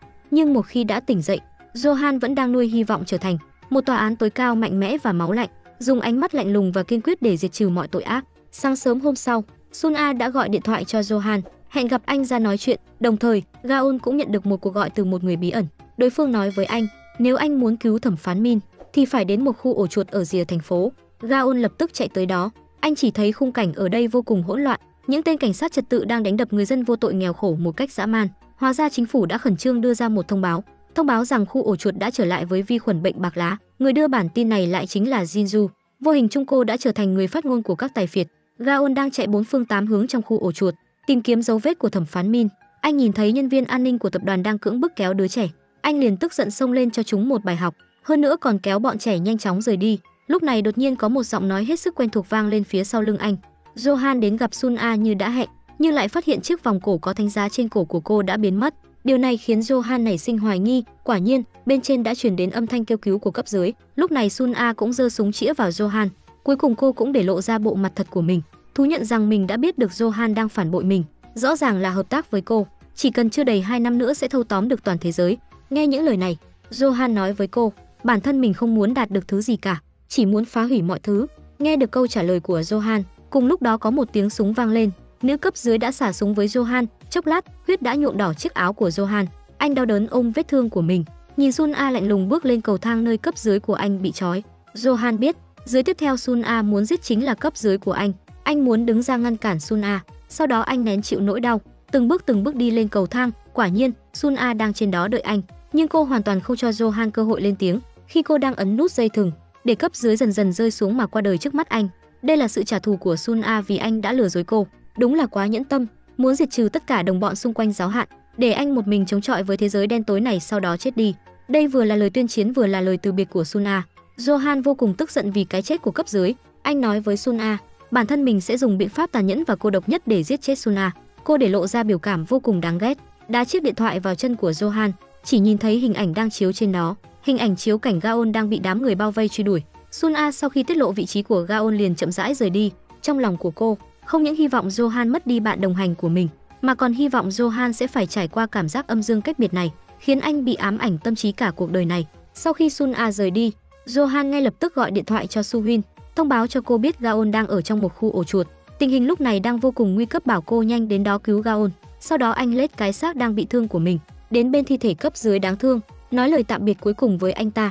Cơn đau của vết thương đã dần dần khiến Johan ngã gục. Anh gắng gượng gọi điện thoại cho Eliza, nhưng lại không có ai bắt máy. Lúc này Johan không còn là một con ác quỷ nữa, mà chỉ là một con thú đang bị thương. Những giọt nước mắt đang lăn trên gò má của kẻ đáng thương. Anh bất lực vì không thể cứu được cấp dưới, không cứu được Gaon, càng không cứu được Eliza. Gaon đang ra sức chạy trốn trong khu ổ chuột để chạy thoát được sự truy đuổi của những tên côn đồ. Vừa hay Su Huynh đã lái xe đến kịp, sau đó hai người nhanh chóng rời đi. Đồng thời lúc này, những người khác đang liên minh với Johan cũng bị tấn công, nhưng may mắn là tất cả đều trốn thoát. Sau khi nhận thấy được mình đang gặp nguy hiểm, họ lần theo định vị từ điện thoại của Johan mà đến được chỗ Johan. Johan mới được giải cứu kịp thời. Johan lo lắng cho sự an toàn của Eliza, anh vội vã về nhà. Khi vừa bước vào cửa đã nhìn thấy Sun A và cấp dưới của cô ta đang cùng Eliza ăn đồ ngọt. Johan không muốn làm cho Eliza sợ, chỉ có thể giấu đi vết máu trên áo mình, cùng ngồi xuống ăn uống cùng họ. Sun A nhìn thấy Johan xuất hiện với dung mạo vô cùng thảm hại, cô tỏ ra vô cùng đắc ý. Cô xoa đầu Eliza, từng cử chỉ hành động như đang cảnh cáo Johan, sát khí trong lòng của mình. Cho đến khi Sun A rời đi, Johan mới thở phào nhẹ nhõm. Lúc này Eliza đã nhìn thấy vết thương trên người anh. Eliza sững sờ nhìn vết thương, nhưng Johan đã ôm lấy cô, nhẹ nhàng trấn an, nguy hiểm đã qua rồi. Đối với Johan mà nói, sự an toàn của Eliza quan trọng hơn việc đúng sai. Lúc này tổng thống và đám tài phiệt đang ăn mừng vì sự thành công của kế hoạch lần này. Hóa ra cái gọi là nhiễm virus này đều là kế hoạch bạo loạn của tên tổng thống. Lúc này Jinju gõ cửa đi vào. Sun A đã chuẩn bị cho cô chính thức tiếp quản vị trí hiện tại của Johan. Liên minh này lần nữa chia lại ván bài. Jinju là thành viên tiếp theo chính thức được lên sàn đấu. Lúc này Johan đang dưỡng thương ở nhà. TV đang phát tin tức, bài phát biểu khẩn cấp của chủ tịch nước về dịch bệnh lần này chỉ ra trong thời gian này, chính phủ sẽ tiếp quản tất cả các phương tiện truyền thông, bảo vệ cho sự an toàn của công dân. Nhìn thấy khuôn mặt của tên đạo đức giả trên TV, Johan lần nữa nghĩ đến cái chết của cấp dưới. Những chính trị gia này sử dụng những lời bào chữa đường đường chính chính, cố gắng che đậy những lộn xộn mà họ đã gây ra. Thế giới này thực sự đã bị đảo lộn thật rồi. Những kẻ gây ra tội lỗi lại đường đường chính chính ăn chơi nhảy múa ngoài ánh sáng, phe chính nghĩa lại đang chết dần chết mòn trong bóng tối. Mối hận này một lần nữa đã biến Johan thành ác ma. Anh đã đưa ra quyết định, bằng mọi giá anh sẽ phải trả thù. Gaon đến văn phòng của Bộ Tư pháp, bắt gặp Jinju đang theo dõi chặt chẽ tình hình dịch bệnh trong khu ổ chuột. Anh nói với Jinju những gì mình tai nghe mắt thấy ở khu ổ chuột. Trên thực tế thì chẳng có cái dịch bệnh quái quỷ nào ở khu ổ chuột cả. Anh chỉ thấy đám côn đồ đang tùy ý đánh đập dân chúng trong khu ổ chuột thôi. Ngay từ đầu đây đã chính là lời nói dối của đám tài phiệt. Gaon nói với cô, Jinju đang bị tập đoàn đó lợi dụng. Khi nghe những lời này, trong lòng của Jinju thực sự đã có chút động lòng, nhưng vẫn không muốn đối mặt với sự thật này. Sau đó anh liền rời khỏi văn phòng, gọi điện thoại cho Johan. Lúc này Johan đang đến văn phòng làm việc của tổng thống. Khi nhận được điện thoại của Gaon, anh không nói gì thêm, sau đó liền cúp điện thoại đi thẳng vào phòng của tổng thống. Johan trực tiếp vạch trần những tội ác xấu xa với công chúng của tên tổng thống. Chẳng có cái thứ gọi là dịch bệnh ở khu ổ chuột. Johan uy hiếp tên tổng thống dừng ngay lại tội ác này, nếu không anh sẽ tiết lộ tất cả sự thật trong Bộ Tư pháp. Nhưng tên tổng thống vừa mới chiến thắng Johan được một lần, dĩ nhiên hắn ta đang rất kiêu ngạo. Anh ta chế giễu sự kém cỏi của dân chúng. Anh ta biện luận ban đầu đáng nhẽ bầu Johan lên làm tổng thống, và bây giờ những người đang ủng hộ Johan, tất cả đều giống nhau. Bọn họ dường như sinh ra đã rất kém cỏi, đã bị chính nghĩa và cái ác đem ra làm con rối, vốn dĩ không xứng đáng để Johan hy sinh như này đâu. Sau khi nghe những lời này, Johan bắt đầu tuyên chiến với tên tổng thống. Johan dặn dò tổng thống hãy ngồi đợi mình báo thù nhé. Lời cảnh cáo của Johan đã khiến tên tổng thống cảm thấy bất an. Anh không khỏi lo lắng vì Johan vẫn còn một con át chủ bài chưa dùng nữa. Nhưng hơn nữa ở thời điểm này Johan đang có được sự tín nhiệm của mọi người. Anh ta không thể nào ra tay với Johan lúc này được. Lúc này Sun A đề nghị muốn loại bỏ Johan ra khỏi tầm ngắm, không nhất thiết phải trực tiếp tấn công, chỉ cần họ có niềm tin vào pháp luật, Johan dần dần sẽ bị cho vào dĩ vãng thôi. Sau đó tên tổng thống liền tuyên bố, trong thời điểm dịch bệnh vô cùng gắt gao như hiện tại, chính phủ sẽ thành lập bản án đặc biệt, người xét xử chính là Jinju. Gaon khi xem được những tin tức này, lập tức hiểu ra bọn họ đang nhắm vào Bộ Tư pháp. Anh biết chỉ có Johan mới có thể ngăn chặn những điều này, liền vội vàng đến văn phòng của Johan. Thực ra Johan và đồng đội của mình đang lên kế hoạch chuẩn bị cùng nhau hành động, nhưng trong lòng của Jinju vẫn vương vấn một chút công lý. Những lời nói của Johan khiến cô luôn đau đáu trong lòng. Jinju đích thân đi đến khu ổ chuột. Quả nhiên những gì Gaon nói hoàn toàn đúng với những gì cô nhìn thấy. Jinju đau đớn khóc thành tiếng. Bản thân đã trở thành đồng lõa của cướp bóc tư bản. Jinju đã tìm đến tên tài phiệt để bày tỏ yêu cầu của mình với buổi lễ khánh thành. Jinju muốn cả Gaon và Johan cùng tham gia vào buổi lễ nhậm chức này, đường đường chính chính thay thế Johan. Đối mặt với những lợi ích to lớn, tên tài phiệt không do dự mà liền đồng ý. Đến ngày ghi hình, Johan và đồng đội của anh đã đưa nhóm ghi hình đến khu ổ chuột. Trong chốc lát, mọi người đều bị sốc bởi cảnh tượng trước mắt mình. Jinju nói với đạo diễn, bảo anh hãy khiến cho sự kiện ngày hôm nay nổi dần dần trên mạng đi, bởi vì Jinju đang muốn vạch trần sự thật. Cùng lúc này, đài truyền hình cũng do những luật sư liên minh với Johan kiểm soát, tất cả đã được chuẩn bị sẵn sàng. Cuộc phản công tuyệt vời của Johan sắp được công chiếu. Nhóm người cải trang thành nhân viên y tế của tập đoàn, xâm nhập vào khu ổ chuột, trực tiếp đi đến địa điểm cao nhất. 3 thẩm phán mặc áo choàng đen, như ba tia sét đen đang tấn công thế lực ác độc. Hình ảnh của 3 người nhanh chóng được ống kính máy quay lại và được phát trên hàng trăm hàng vạn màn hình lớn nhỏ, từ đường phố cho đến TV của những hộ gia đình. Johan đang xé tan mặt nạ ác độc của tên tổng thống, phơi bày sự thật phũ phàng. Tổng thống và những tên tài phiệt cũng đứng ngồi không yên. Trong cơn tuyệt vọng, tổng thống chỉ đành ra lệnh, yêu cầu cho tên cầm đầu đang trong khu ổ chuột giết chết Johan. Dưới mệnh lệnh của tổng thống, tên cầm đầu dẫn theo một đám côn đồ đông gần bằng quân Nguyên Mông. Dưới theo dõi camera trực tiếp, họ bắt đầu tiến hành tấn công 3 vị anh hùng. Chốc lát Gaon không may đã bị thương, cận cảnh đẫm máu ngay lập tức xuất hiện trên màn hình phát sóng. Hành động này càng khơi dậy sự phản kháng của người dân đối với chính phủ. Cuộc bạo loạn đã diễn ra từ sáng đến tận đêm khuya. Cuối cùng cũng có một ông cụ xông ra từ khu ổ chuột, bởi vì trước đây ông đã được Gaon giúp đỡ, nhưng vì tuổi già sức yếu ông đã bị tên côn đồ hất ngã xuống đất. Tiếp theo đó, tên cầm đồ bắt đầu định ra tay tấn công ông cụ để ép Johan đi xuống từ tầng cao, nhưng đến khi ông cụ đang chuẩn bị bị thần chết dắt đi, cả khu ổ chuột bỗng chìm trong bóng tối. Nhưng ngay cả khi mất điện, phần mềm phát thanh trực tiếp trực tuyến của Bộ Tư pháp vẫn đang chạy. Lúc này Johan bật đèn flash điện thoại lên. Tất cả những người dân đang chịu áp bức đã nghe theo khẩu hiệu của Johan, cũng lần lượt mở đèn flash điện thoại của mình lên. Đột nhiên, vô số đốm sáng nhỏ tập hợp lại với nhau, dần dần thắp sáng con đường tối tăm. Nhận thấy thời gian đã đến rồi, Johan giơ cao điện thoại di động lên, tuyên bố rằng bóng tối sẽ không thể đánh bại ánh sáng. Sau đó đèn khổng lồ của đài truyền hình bắt đầu sáng lên. Johan lúc này như thần công lý giáng thế, anh đã mang lại dùng khí cho toàn thể người dân ở khu ổ chuột đang chịu áp bức nặng nề. Bọn họ bắt đầu đàn áp đám côn đồ, cuối cùng không do dự tấn công chúng, dùng sức lực yếu ớt của mình để đánh đuổi chúng đi. Sau trận chiến một ngày một đêm nay kết thúc, Suhin vội vã đi ô tô đến khu ổ chuột. Khi Suhin vừa xuống xe đi về phía của Gaon, đột nhiên một người đàn ông mặc đồ đen xuất hiện phía sau cô, nhắm súng về phía Suhin. Suhin ngã xuống đất ngay lập tức, nhìn Suhin chết trước mặt mình. Gaon suy sụp hoàn toàn, anh ôm thi thể Suhin khóc rất thảm. Ngày tang lễ của Suhin, Gaon không cùng mọi người đến phần mộ để đưa tiễn Suhin về nơi an nghỉ cuối cùng, mà anh chỉ đứng ở phía xa, lặng lẽ ghi nhớ những khoảnh khắc giữa hai người. Gaon buồn quá, anh nằm ngất trên bãi cỏ ở nghĩa trang, nhưng khi tỉnh dậy, không hiểu sao đã nằm trên giường của Johan. Bây giờ suy nghĩ từng giây từng phút của anh, ngoài nỗi nhớ khôn nguôi còn có khát vọng muốn báo thù cho Suhin. Johan nói với anh, tổng thống đã cố gắng dừng phát sóng trực tiếp vào đêm đó nhưng không thành công, vì vậy mới ngắt điện của toàn thành phố, thậm chí còn ra tay giết người. Vậy kẻ xả súng không có ý định giết Suhin, mà hắn ta đang nhắm vào 3 thẩm phán trong cuộc phán quyết. Suhin vì muốn cứu Gaon nên mới đỡ đạn cho anh. Nghĩ đến đây, Gaon lần nữa không kiềm được mà rơi nước mắt.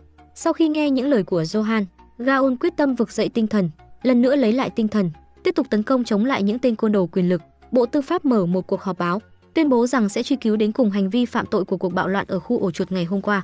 Jinju chọn phần mềm tòa án trực tuyến, tuyên bố có hàng triệu người dân bỏ phiếu cho tên cầm đầu ác nhân đã áp bức mọi người trước kia, cũng chính là tên sát nhân thực sự đằng sau. Lời nói này ngay lập tức tạo ra một tình huống khó xử cho tổng thống và tập đoàn. Một mặt bọn họ sợ rằng tên cầm cầu sẽ khai ra bọn họ, mặt khác, lời nói của Gaon không thể khiến chính phủ hay các tập đoàn tài chính trực tiếp tung tất cả các thủ đoạn của mình. Lúc này, tổng thống dường như có một kế hoạch. Anh ta đã tổ chức một cuộc họp báo, miêu phỏng sự tàn bạo của tên côn đồ cầm đầu như một cuộc chiến giành tín nhiệm của chính phủ. Nhưng hắn ta vẫn khăng khăng rằng khu ổ chuột đang bùng phát virus gây bệnh.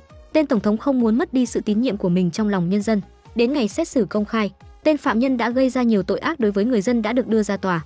Video anh ta nhẫn tâm đánh chết ông cụ được phát trên màn hình, nhưng luật sư bào chữa cho hắn thì lại vô cùng tự tin. Hành vi của tên cầm đầu chẳng qua chỉ là vô ý, bởi vì có ổ dịch trong khu ổ chuột và cả báo động gay gắt của nước nhà. Chuyện ông lão bị đánh chết cũng chỉ là anh đang cố gắng bảo vệ cho sự an toàn cho mọi người. Nghe những lời này, Johan yêu cầu nhà nghiên cứu đứng dậy làm chứng, nhưng anh ta không có dấu hiệu xuất hiện. Mặt khác, luật sư bào chữa cho tên cầm đầu thì lại vô cùng bình tĩnh. Anh ta nói với Johan, nhà nghiên cứu đã qua đời vào sáng nay bởi vì đã nhiễm virus chết trong khu ổ chuột.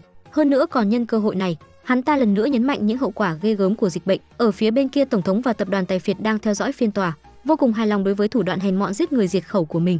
Mưu hành kế bẩn này đã khiến 3 người trong cục phán xét trở tay không kịp, nhưng Johan lúc này nói mình đã có một kế hoạch khác. Tòa án tiếp theo, lần này Johan trực tiếp đi đến việc đưa ra hình phạt. Sau khi thất bại ở việc giám định kiểm tra virus là giả, tội của tên cầm đầu không để tăng lên quá nghiêm trọng, hình phạt dành cho anh ta chỉ có thể là vài năm tù giam. Lúc này Johan mở một đoạn clip. Tên cầm đầu nhiều năm trước chính là một fan hâm mộ Ryan và là trợ lý của tổng thống. Sau đó tiếp tục tiến hành điều tra mối quan hệ mờ ám của tên cầm đầu và tổng thống. Anh đề cập đến hai tên này đều có hành vi liên quan đến vụ bạo lực đàn áp người dân. Có phải là đã có ai đó xúi giục ở phía sau hay không? Lúc này tổng thống cùng đồng bọn của mình khi nghe được câu hỏi của Johan, liền nhận ngay ra anh ta đang dần dần mang lại mâu thuẫn cho phía mình. Do không kiềm nén được cảm xúc, lúc này tên cầm đầu đang hầu tòa cũng đã dần hiểu được mục đích của Johan, nhưng đương nhiên anh sẽ không khai ra tổng thống. Anh ta đã nhận hết lỗi lầm về phía mình. Tên cầm đầu cuối cùng không thể chịu được nữa, tinh thần kích động đứng dậy phản kháng, hét lớn rằng hành động của mình chính là để bảo vệ sự an toàn của nhân dân và đất nước, hoàn toàn là do yêu nước. Mượn lời anh nói cũng phát thêm một đoạn video về tổng thống. Hóa ra tổng thống đã từng phát trực tiếp để công kích pháp luật hiện nay, cho rằng kẻ giết người chỉ cần ngồi 10 năm tù thì thật là quá vô lý mà. Hình phạt đối với họ nên là một mạng đổi lấy một mạng, đất nước cần phải xử phạt thật mạnh. Lời nói của tổng thống vang vọng khắp phòng xử án. Tổng thống đang xem phiên tòa cũng để lộ ra vẻ mặt vô cùng tuyệt vọng. Hắn ta không ngờ rằng Johan lại vạch lá tìm sâu tìm ra được sơ hở của mình, đã nhân cơ hội này mượn đao chém người. Lúc này, anh đưa ra phán quyết cuối cùng cho tên cầm đầu, mà theo những gì hắn ta là thừa nhận, mọi hành động của hắn đều dựa trên ý chí yêu nước, cộng thêm phát biểu của tổng thống đối với những người phạm tội giết người. Johan đề nghị phán cho hắn tội tử hình. Cùng với sự ủng hộ của mọi người ngày càng tăng cao, trên màn hình xuất hiện hình ảnh chiếc ghế điện. Tên cầm đầu sợ hãi toàn thân run như cầy sấy. Johan tuyên bố, ngày hôm sau vụ hành quyết sẽ được tổ chức tại trung tâm tòa án. Hình phạt vừa được buông ra, tổng thống và đám tài phiệt liền vô cùng hoảng sợ. Họ sợ rằng tên cầm đầu vì quá sợ hãi cái chết sẽ khai ra tội ác của chúng. Chuyện đã đến bước này, tổng thống chỉ đành trấn an những người khác, nói rằng mình sẽ xử lý được tên cầm đầu này. Một ngày nhanh chóng trôi qua, kẻ cầm đầu ngồi ghế điện giữa phòng xử án. Cơ thể anh được khống chế bằng dòng điện cực mạnh trên chiếc ghế. Chỉ cần ngày càng có nhiều người muốn xử tử tên cầm đầu, dòng điện cũng sẽ tương ứng tăng lên, cho đến khi nào tên cầm đầu chết thì thôi. Bắt đầu, tất cả mọi người đều đang quan sát. Tên cầm đầu có chết hay không một phần cũng do họ quyết định. Nhìn thấy số người đồng ý quá chậm, tên cầm đầu một lần nữa lấy lại được dáng vẻ bất cần đời của mình. Hóa ra tối qua tên tổng thống đã bí mật đưa anh đến văn phòng làm việc của mình, nhưng thay vì giết hắn để diệt khẩu, tên tổng thống chọn đưa ra những lời hứa vô nghĩa, mục đích chính là để tên cầm đầu tin mình. Lúc này tỷ lệ phê duyệt chậm lúc này cũng cho tên cầm đầu một tia hy vọng nhỏ nhoi. Nhìn thấy tình hình lúc này, Johan nói với ống kính máy quay, để khiến công chúng không bị phân tâm bởi nhân tố đạo đức hoặc một số nhân tố khác, họ chính là chủ nhân của đất nước, cần trừng phạt những kẻ có hành vi phá hoại đất nước chính là hành động vô cùng đúng đắn. Sau câu nói này, quả nhiên tỷ lệ phê duyệt bắt đầu tăng chóng mặt, dòng điện cũng vì thế mà tăng vọt. Tên cầm đầu toàn thân bị điện giật vô cùng đau đớn. Ngay lúc này, Gaon liền mở cửa đi ra ngoài, thấy rằng số người đồng ý sắp đạt đến giới hạn giết chết tên cầm đầu. Đột nhiên chiếc ghế điện ngừng hoạt động. Lúc này, có cấp dưới đến thông báo, Bộ Tư pháp đã ban hành lệnh đình chỉ tất cả các hoạt động tại phiên tòa án công khai. Lúc này Johan quay đầu lại, thấy Gaon tổ chức một cuộc họp báo cùng với thẩm phán Min. Anh thừa nhận tất cả kế hoạch mở tòa án công khai đều do một tay Johan bày ra. Lời nói vừa dứt, thẩm phán Min liền ra mặt, đắc ý công bố, Gaon đã đưa ra tất cả các bằng chứng liên quan đến tòa án tối cao, một nhóm điều tra sẽ sớm được thành lập. Johan đứng trong phòng xử án nắm chặt tay, anh quay sang máy quay trực tiếp, tuyên bố rằng mình sẽ đứng ra giải thích rõ toàn bộ sự việc, sau đó cho người cởi trói cho tên cầm đầu. Một khi sự cố gian lận trong bộ phận tư pháp bị phanh phui, sự nổi tiếng của Johan cũng vì thế mà xuống dốc không phanh. Tổng thống bày ra vẻ mặt vô cùng tự đắc, cùng với vợ mình bày mưu tính kế. Trên thực tế, giả làm người ủng hộ Johan và đe dọa gia đình thẩm phán Min và kẻ đã tấn công thẩm phán Min, tất cả đều do tên tổng thống sắp xếp. Như vậy mới bày ra một màn mượn dao giết người. Phu nhân nhắc nhở chồng mình, đừng quên ý định ban đầu của hai người họ là vào nhà xanh. Hóa ra, năm đó tên tổng thống chỉ là con rối trong tay của bộ trưởng cha và những người trong tập đoàn. Mục đích ban đầu của hai vợ chồng chỉ là kiếm tiền, nhưng mọi thứ đã tiến triển cho đến nay. Dã tâm của tên tổng thống đã không thể lấy lại được nữa rồi. Anh bị ám ảnh bởi tên lãnh đạo mà anh ta yêu mến mà đã không thể bứt phá bản thân. Dần dần, anh bắt đầu thực sự muốn thay đổi đất nước. Johan về nhà, Eliza nói về những bản tin thời sự. Cô mặc định hiểu rằng Johan và Gaon đã đường ai nấy đi, chỉ là Gaon không thể đến nhà mình nữa, nhưng vẫn còn chút luyến tiếc. Johan cũng cảm thấy chua xót trong lòng. Sau này, ngôi nhà này lần nữa quay lại trạng thái ban đầu. Đến đêm, Gaon đi lên sân thượng, nhớ lại kỷ niệm đã cùng Su Huynh uống rượu. Ngay sau đó thẩm phán Min gọi điện thoại đến. Có thể là sự trốn tránh của Gaon hiện tại khiến cho thẩm phán Min nhận ra rằng mình có thể thao túng anh. Thẩm phán Min muốn kéo Gaon vào kế hoạch của mình, sau đó đánh bại Johan, nhưng Gaon kiên quyết từ chối ý kiến của thẩm phán Min, thú nhận rằng Johan giả mạo bằng chứng tòa án, nhưng không có nghĩa là đổ toàn bộ tội ác lên đầu của anh ấy. Gaon tin chắc rằng dù đó là vụ giết anh trai hay cái chết của Su Huynh, thì đều không phải là do Johan ra tay. Sau khi mối đe dọa của Johan được dỡ bỏ, tổng thống đã phát điên lên. Anh ta đang thao thao bất tuyệt khi Sun A đề đạt đã đến lúc phá bỏ những tin đồn về dịch bệnh trong khu ổ chuột, sau đó gìn giữ hòa bình. Tổng thống nổi cơn thịnh nộ, tuyên bố không phải là kết thúc mà là bắt đầu. Hắn ta không những không gỡ bỏ, sẽ tiếp tục gây rối những khu ổ chuột khác, cho đến khi những người nghèo khó dưới đáy xã hội bị giết hết. Xây dựng một ước mơ của hắn, đó là một nước Đại Hàn dân quốc giàu mạnh. So với sự bốc đồng của tổng thống, đám tài phiệt và Sun A có biểu cảm tinh tế. Sau đó chủ tịch bắt đầu chỉ tay vào Sun A, nhìn cô mà xem rõ ràng cô chỉ là một thư ký cấp cao nghèo hèn, nhưng lại cả gan chống đối hắn ở mọi mặt trận. Đúng là thiếu hiểu biết mà. Sun A cuối cùng không thể chịu đựng được nữa, đến trước mặt tên tổng thống trực tiếp tát cho hắn một vả, nhắc nhở hắn rằng hắn chỉ là một quân cờ vô dụng mà thôi, đừng cố gắng không vâng lời chủ nhân thực sự. Tên tổng thống tức giận ba máu sáu cơn gọi vệ sĩ, ra lệnh cho anh đáng Sun A ngay tại đây. Nhưng dưới sự chỉ đạo của Sun A, tên vệ sĩ đã rút súng ra, chĩa vào tên tổng thống. Hai tên tài phiệt lặng lẽ ngồi bên cạnh quan sát cảnh tượng nực cười này. Cảnh này cuối cùng đã đánh thức tên tổng thống hèn nhát, đã kéo anh ta khỏi giấc mơ hoang đường về thực tại. Sun A yêu cầu anh ấy rời khỏi chỗ ngồi, sau đó cô trực tiếp ngồi xuống. Hóa ra trước đó, Sun A từng gọi riêng cho các tài phiệt đến thảo luận. Trong lòng bọn họ đều cảm thấy tên tổng thống đã dần dần đi xa khỏi tầm kiểm soát của mình, thậm chí còn nghĩ đến việc thực hiện kế hoạch làm tẩy não đất nước của mình, phát tán virus trên khắp Seoul. Như vậy thì xã hội thực sự đang trong một cuộc khủng hoảng. Các nhà tài phiệt cũng không thể kiếm tiền. Vì vậy dưới đề nghị của Sun A, các nhà tài phiệt và các tập đoàn đã sẵn sàng loại bỏ tổng thống, sau đó tiến cử ứng viên ưu tú phù hợp ngồi vào vị trí này. Sun A đến cục phá án tìm Johan, dùng những lời đường mật nói với anh, bản thân mình nguyện cho anh một cơ hội nữa, bởi vì anh chính là người mà cô đem lòng yêu quý. Nhưng Johan đã nói những lời khiến Sun A sững sờ, nói với Sun A rằng cô chỉ mãi đang chạy theo những thứ mà cô mãi không thể có được mà thôi. Trông cô thật là quá đáng thương mà. Những lời nói này có tính sát thương còn mạnh hơn cả nguyền rủa. Sun A mắt đỏ hoe nhìn chằm chằm Johan, cuối cùng tuyệt vọng rời đi. Lúc này Johan đang ngồi ở phòng làm việc mắt nhìn xa xăm, cho đến khi buổi họp báo tuyên bố bắt đầu, anh mới đứng dậy đi đến phiên tòa công khai. Đứng trước máy ảnh, Johan đã trả lời, những lời nói buộc tội Gaon dành cho mình đều là sự thật. Tôi cảm thấy xấu hổ vì sự tin tưởng của mọi người, nhưng tôi làm như vậy là có lý do riêng của mình. Bản thân mình đã chứng kiến quá nhiều cái chết vô tội dưới quyền lực công lý. Anh không muốn công lý bị những thứ khác che lấp. bởi vì con người tạo lên hướng đi của phiên tòa. Johan thông báo mình sẽ từ chức thẩm phán và chấp nhận điều tra, nhưng điều khiến mọi người bàng hoàng chính là lời thú nhận của Johan không những không biến anh thành tội đồ, mà còn khởi dậy hơn nữa tiếng nói của dân chúng. Sau khi anh rời tòa án cấp cao, những người dân ủng hộ thậm chí còn bắt đầu tụ tập xung quanh chiếc xe của anh, hét lớn lên Johan đương nhiệm chức tổng thống. Tổng thống và các nhà tài phiệt không ngờ mọi việc lại thành ra thế này.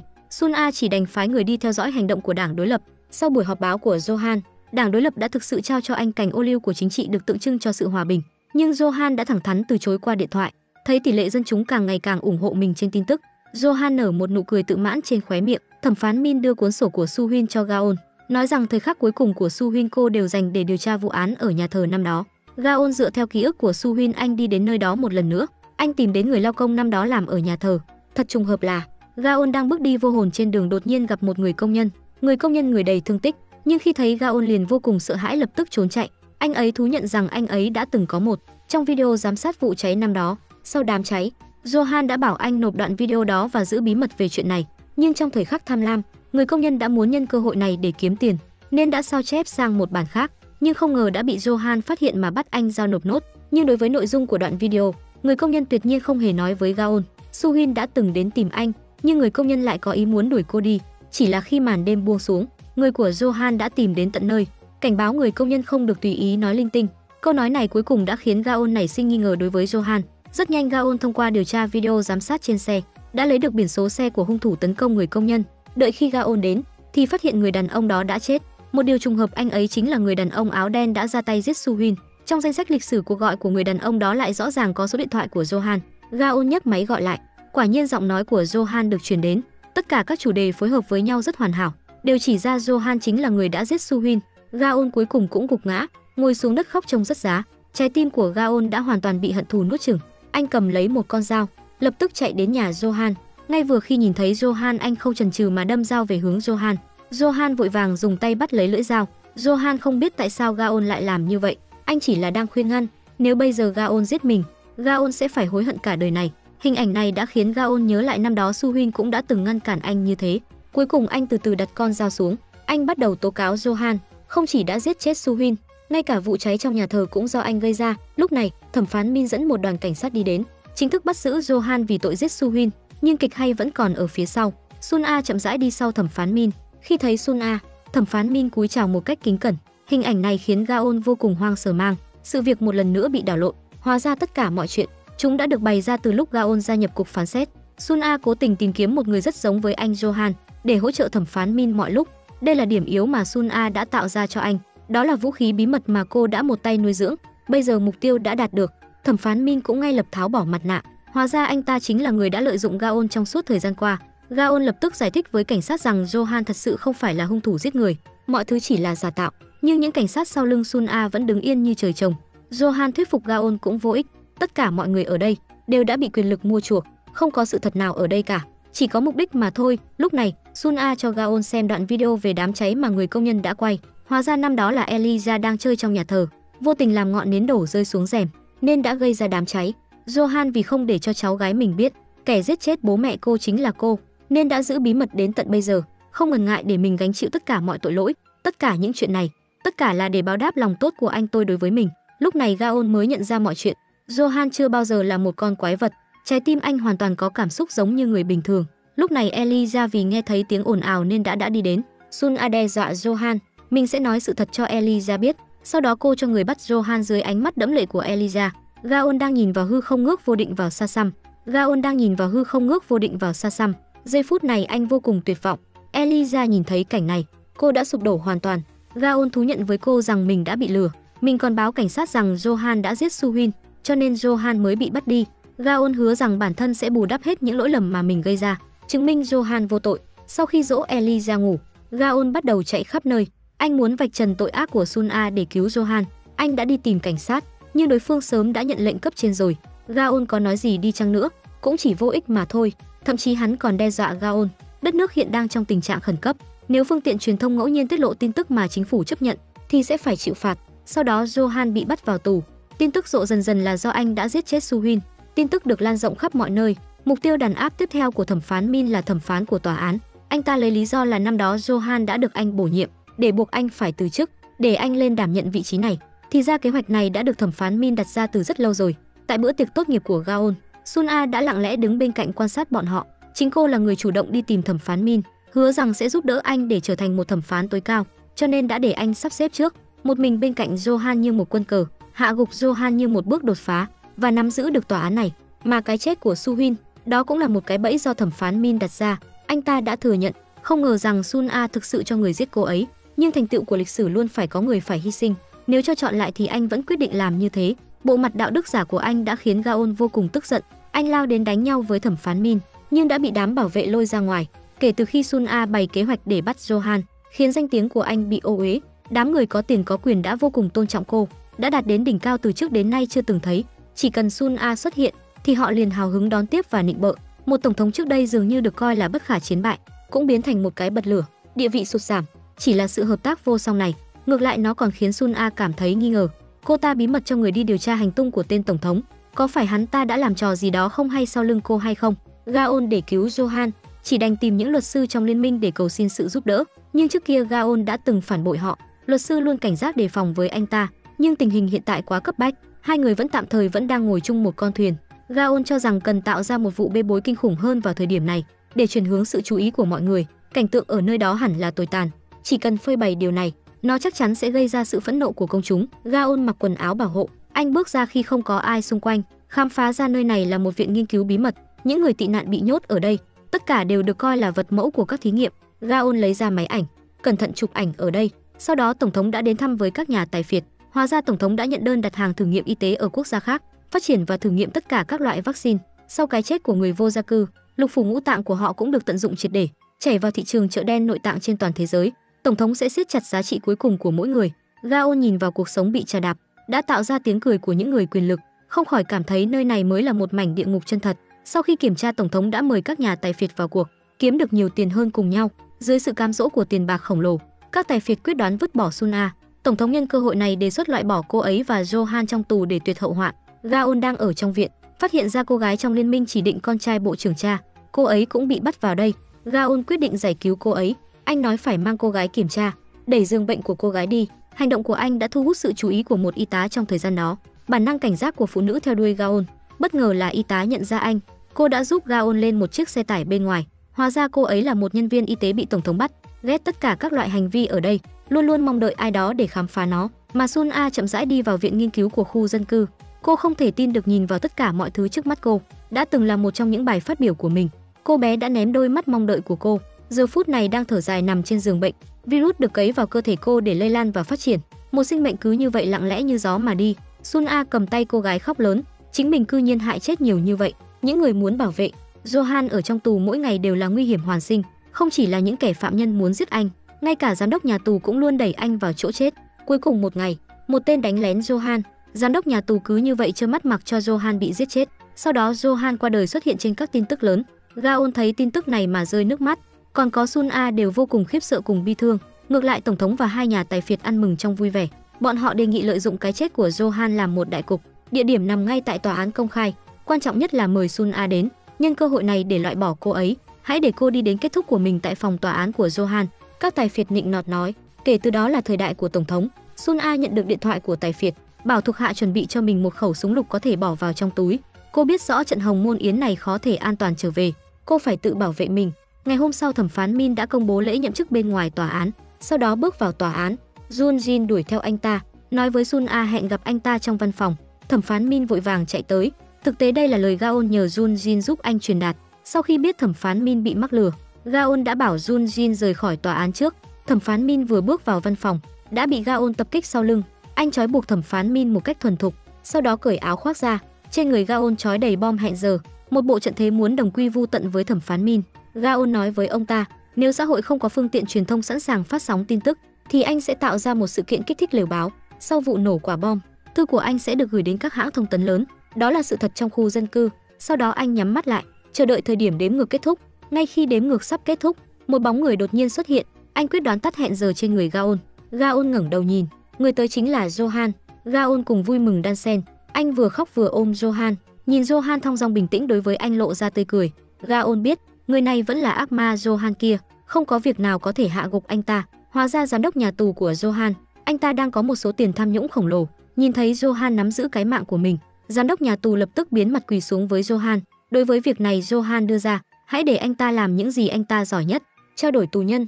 Đúng lúc này một gã vì phạm tội ám sát Johan bất thành, bị Johan phản sát. Mắt thấy điều kiện đã chuẩn bị đầy đủ, Johan liền để cho quản lý nhà tù thuận thế phát ra tin tức mình tử vong, sau đó lặng lẽ rời khỏi nhà tù. Sau đó luật sư cũng bước vào văn phòng. Thì ra hắn sớm đã biết kế hoạch của Johan, nhưng vì không thể hoàn toàn tin tưởng Gaon, đành phải nhìn hắn đầy đủ. So với thời ba người đứng ở trước mặt thẩm phán Min, thương lượng xem phải xử trí hắn như thế nào. Lúc này Gaon đưa ra yêu cầu, hãy để mình tự tay giải quyết thẩm phán Min. Tại tòa án, tổng thống và các nhà tài phiệt đang tổ chức một bữa tiệc vui vẻ, chỉ có một mình Sun A lạnh lùng ngồi yên bên cạnh. Màn hình của tòa án đột nhiên được bật, bóng dáng Johan xuất hiện trên màn hình.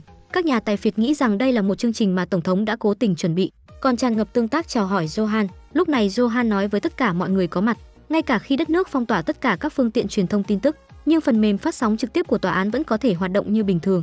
Và bây giờ họ đang ở trong một chương trình phát sóng trực tiếp. Phiên tòa xét xử Johan bắt đầu ngay lập tức. Tòa án công cộng đã ban hành một thông báo, người dân sôi nổi mở ra xem. Nhất thời trên màn hình của toàn bộ đường phố, tất cả đều phát sóng hình ảnh của phiên tòa công khai. Johan lần lượt giới thiệu tất cả mọi người trong tòa án. Lúc này, ngay lập tức hình trong trại tị nạn được tiết lộ cho công chúng. Tổng thống đã sử dụng người vô gia cư cho các thí nghiệm trên người. Chuỗi công nghiệp quốc tế màu đen buôn lậu nội tạng. Nghe vậy tổng thống cũng muốn nói chuyện, nhưng video tiếp theo là ông đã nói về việc bảo vệ các tài phiệt, lợi dụng mạng người vô vết đại nghiệp. Nhìn thấy hình ảnh này, tổng thống ngay lập tức không có gì để nói. Sau đó hình ảnh của thuộc hạ đã chết và Su Huynh xuất hiện trên màn ảnh. Johan tiết lộ Sun A và thẩm phán Min vì lợi ích riêng của mình đã giết chết hai người vô tội. Giới thiệu xong tội lỗi của mọi người tại tòa án, Johan đã đưa ra một phiên tòa bỏ phiếu. Anh đã cài đặt một quả bom bên trong tòa án. Khi người dân ủng hộ việc xử phạt lên đến 10 triệu lượt người, toàn bộ tòa án sẽ phát nổ. Vụ nổ này có thể là một dấu hiệu của chiến thắng của người dân. Johan vừa dứt lời, số lượng người đồng ý bị kết án bắt đầu tăng nhanh chóng. Số nhảy nhanh làm cho các tổng thống và các nhà tài phiệt bị mắc kẹt tại tòa án rất lo lắng. Lúc này Johan cũng chuẩn bị rời khỏi phòng livestream, cũng phải tự mình đến chiến trường. Anh bước vào phòng xử án trong bộ đồ thẩm phán, công tắc với quả bom cầm trên tay, cũng thông báo với người dân, sau khi bị kết án những người có tội ở nơi này sẽ rơi xuống địa ngục cùng với mình. Gaon nghe điều đó cảm giác không ổn, cũng ý thức được Johan cố ý cùng bọn kia đồng quy vu tận, ngay lập tức đứng dậy và vội vã đến tòa án. Nhìn thấy Johan hiện thân, lúc này một trong những tài phiệt chất vấn anh, lẽ ra phải để cho hắn một con đường sống. Thì ra sau khi Johan trốn khỏi tù, sử dụng các nhược điểm của tập đoàn buộc anh ta phải ngày hôm nay tập hợp tất cả mọi người ở đây. Nghe tài phiệt nói vậy, Johan nói mình đã mở lối ra duy nhất ra bên ngoài, ai đến trước sẽ được sống. Vừa nói xong tất cả mọi người nhanh chóng chạy về phía cánh cửa hẹp, đem tất cả những người ngăn cản mình đều xé rách dẫm đạp dưới chân. Hình ảnh này cực kỳ giống với khoảnh khắc xảy ra hỏa hoạn thánh đường năm đó. Để thoát ra có thể loại bỏ tất cả những người khác, tổng thống đứng dậy cố gắng đàm phán với Johan một lần nữa, để cho anh có thể giết tất cả mọi người lưu lại tính mạng của mình. Nhưng những gì muốn nói chưa xong, một tiếng súng vang lên. Sun A đã bắn chết tổng thống, sau đó chĩa súng về phía Johan. Tất cả mọi người đều đang chờ mong Sun A có thể một phát bắn chết Johan.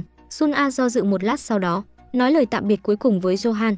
Trước khi gặp tổ tiên còn sót lại ký ức, đã từng làm hầu gái ở nhà Johan, cô ấy đã đánh vỡ bát đĩa. Lúc này Johan đi tới, ra tay nói với cô không sao cả. Chính Johan đã cho cô tình yêu duy nhất. Sun A qua đời thì Gaon cũng xông vào tòa án. Anh thuyết phục Johan sống sót, tiếp tục chăm sóc Eliza, nhưng Johan từ chối. Rơi vào đường cùng, Gaon đề nghị mình muốn đi theo Johan, nhưng Johan ngăn cản. Anh biết một khi quả bom phát nổ, một kỷ nguyên mới đang đến, chính mình muốn chấm dứt tội ác này như một con quỷ, và Gaon sẽ mở ra một xã hội công lý mới với tư cách là một anh hùng. Cùng với đó, cảnh sát chống bạo động cưỡng chế kéo Gaon đi. Johan trở lại tòa án một lần nữa, nhấn công tắc bom. Trong nháy mắt toàn bộ căn phòng rung chuyển, những mảnh vỡ dưới trận bom ngay lập tức lấp đầy toàn bộ căn phòng. Gaon ngơ ngác ngồi bên ngoài cổng tòa án, lặng lẽ rơi nước mắt. Đêm đó anh trở về nhà của Johan, lại phát hiện Eliza biến mất. Khi tìm kiếm, anh bất ngờ phát hiện trong phòng Johan có một phần bản đồ. Johan đã lên kế hoạch làm thế nào để thoát khỏi phòng tòa án. Gaon lúc này mới biết Johan lại một lần nữa lột xác. Sau đó người giúp việc bước vào, cô ấy nói với Gaon, Johan sau khi trốn thoát khỏi tòa án, đi thẳng đến nhà, cũng để cô làm tự do và mua cho cô ấy một nhà máy thực phẩm, có thể tận hưởng tuổi già. Johan đưa Eliza đến một bệnh viện điều dưỡng ở Thụy Sĩ, sử dụng phần còn lại của cuộc sống của mình, đi cùng Eliza đến khi cô ấy có thể hồi phục. Jun Jin cũng từ chức và trở về quê hương sau sóng gió này, muốn sử dụng mối quan hệ của mình để hướng dẫn nhiều người hơn để tin vào công lý. Sau khi tổng thống sụp đổ, Đảng Dân Chủ tiếp quản quyền lực nhà nước, Gaon cũng đã cùng nhau chuẩn bị cho một cuộc thanh trừng lớn của các cơ quan tư pháp của đất nước. Đầu tiên là sử dụng Johan làm tài liệu giảng dạy, loại bỏ đội ngũ tư pháp. Những điều sau này khiến Gaon trong lòng thập phần khó chịu. Chế độ mới muốn biến Gaon thành một thế hệ biểu tượng pháp lý mới, hãy để anh kế nhiệm bộ trưởng của bộ phận xét xử, tiếp tục lung lay lòng dân. Gaon không khỏi cảm thấy một trận bi thương. Bản chất con người đỉnh cao của quyền lực là như vậy, Ngay cả khi một tổng thống chết nó không thể thay đổi hoàn toàn tình hình hiện tại của đất nước. Gaon một lần nữa rơi vào mê hoặc. Đúng lúc này một bóng người đi tới phía sau Gaon, khuyến khích anh ta làm tốt, bằng không mình sẽ trở lại. Gaon trong nháy mắt tỉnh táo lại, đuổi theo bóng người đến sảnh tòa án. Cuối cùng cũng gặp được Johan. Hai người nhìn nhau không nói gì, nhưng từ đôi mắt đẫm nước hai người đọc được sự phó thác và mong đợi. Johan lại xoay người biến mất trong biển người. Được rồi, bộ phim đến đây là kết thúc. Các bạn bỏ ra 3 giây đăng ký kênh để ủng hộ chúng mình nha. Cảm ơn các bạn đã đón xem kênh của chúng mình. Hẹn gặp lại mọi người trong bộ phim tiếp theo. Tập hôm nay đến đây là hết mất rồi. Cảm ơn các bạn đã theo dõi. Còn giờ thì xin chào và hẹn gặp lại.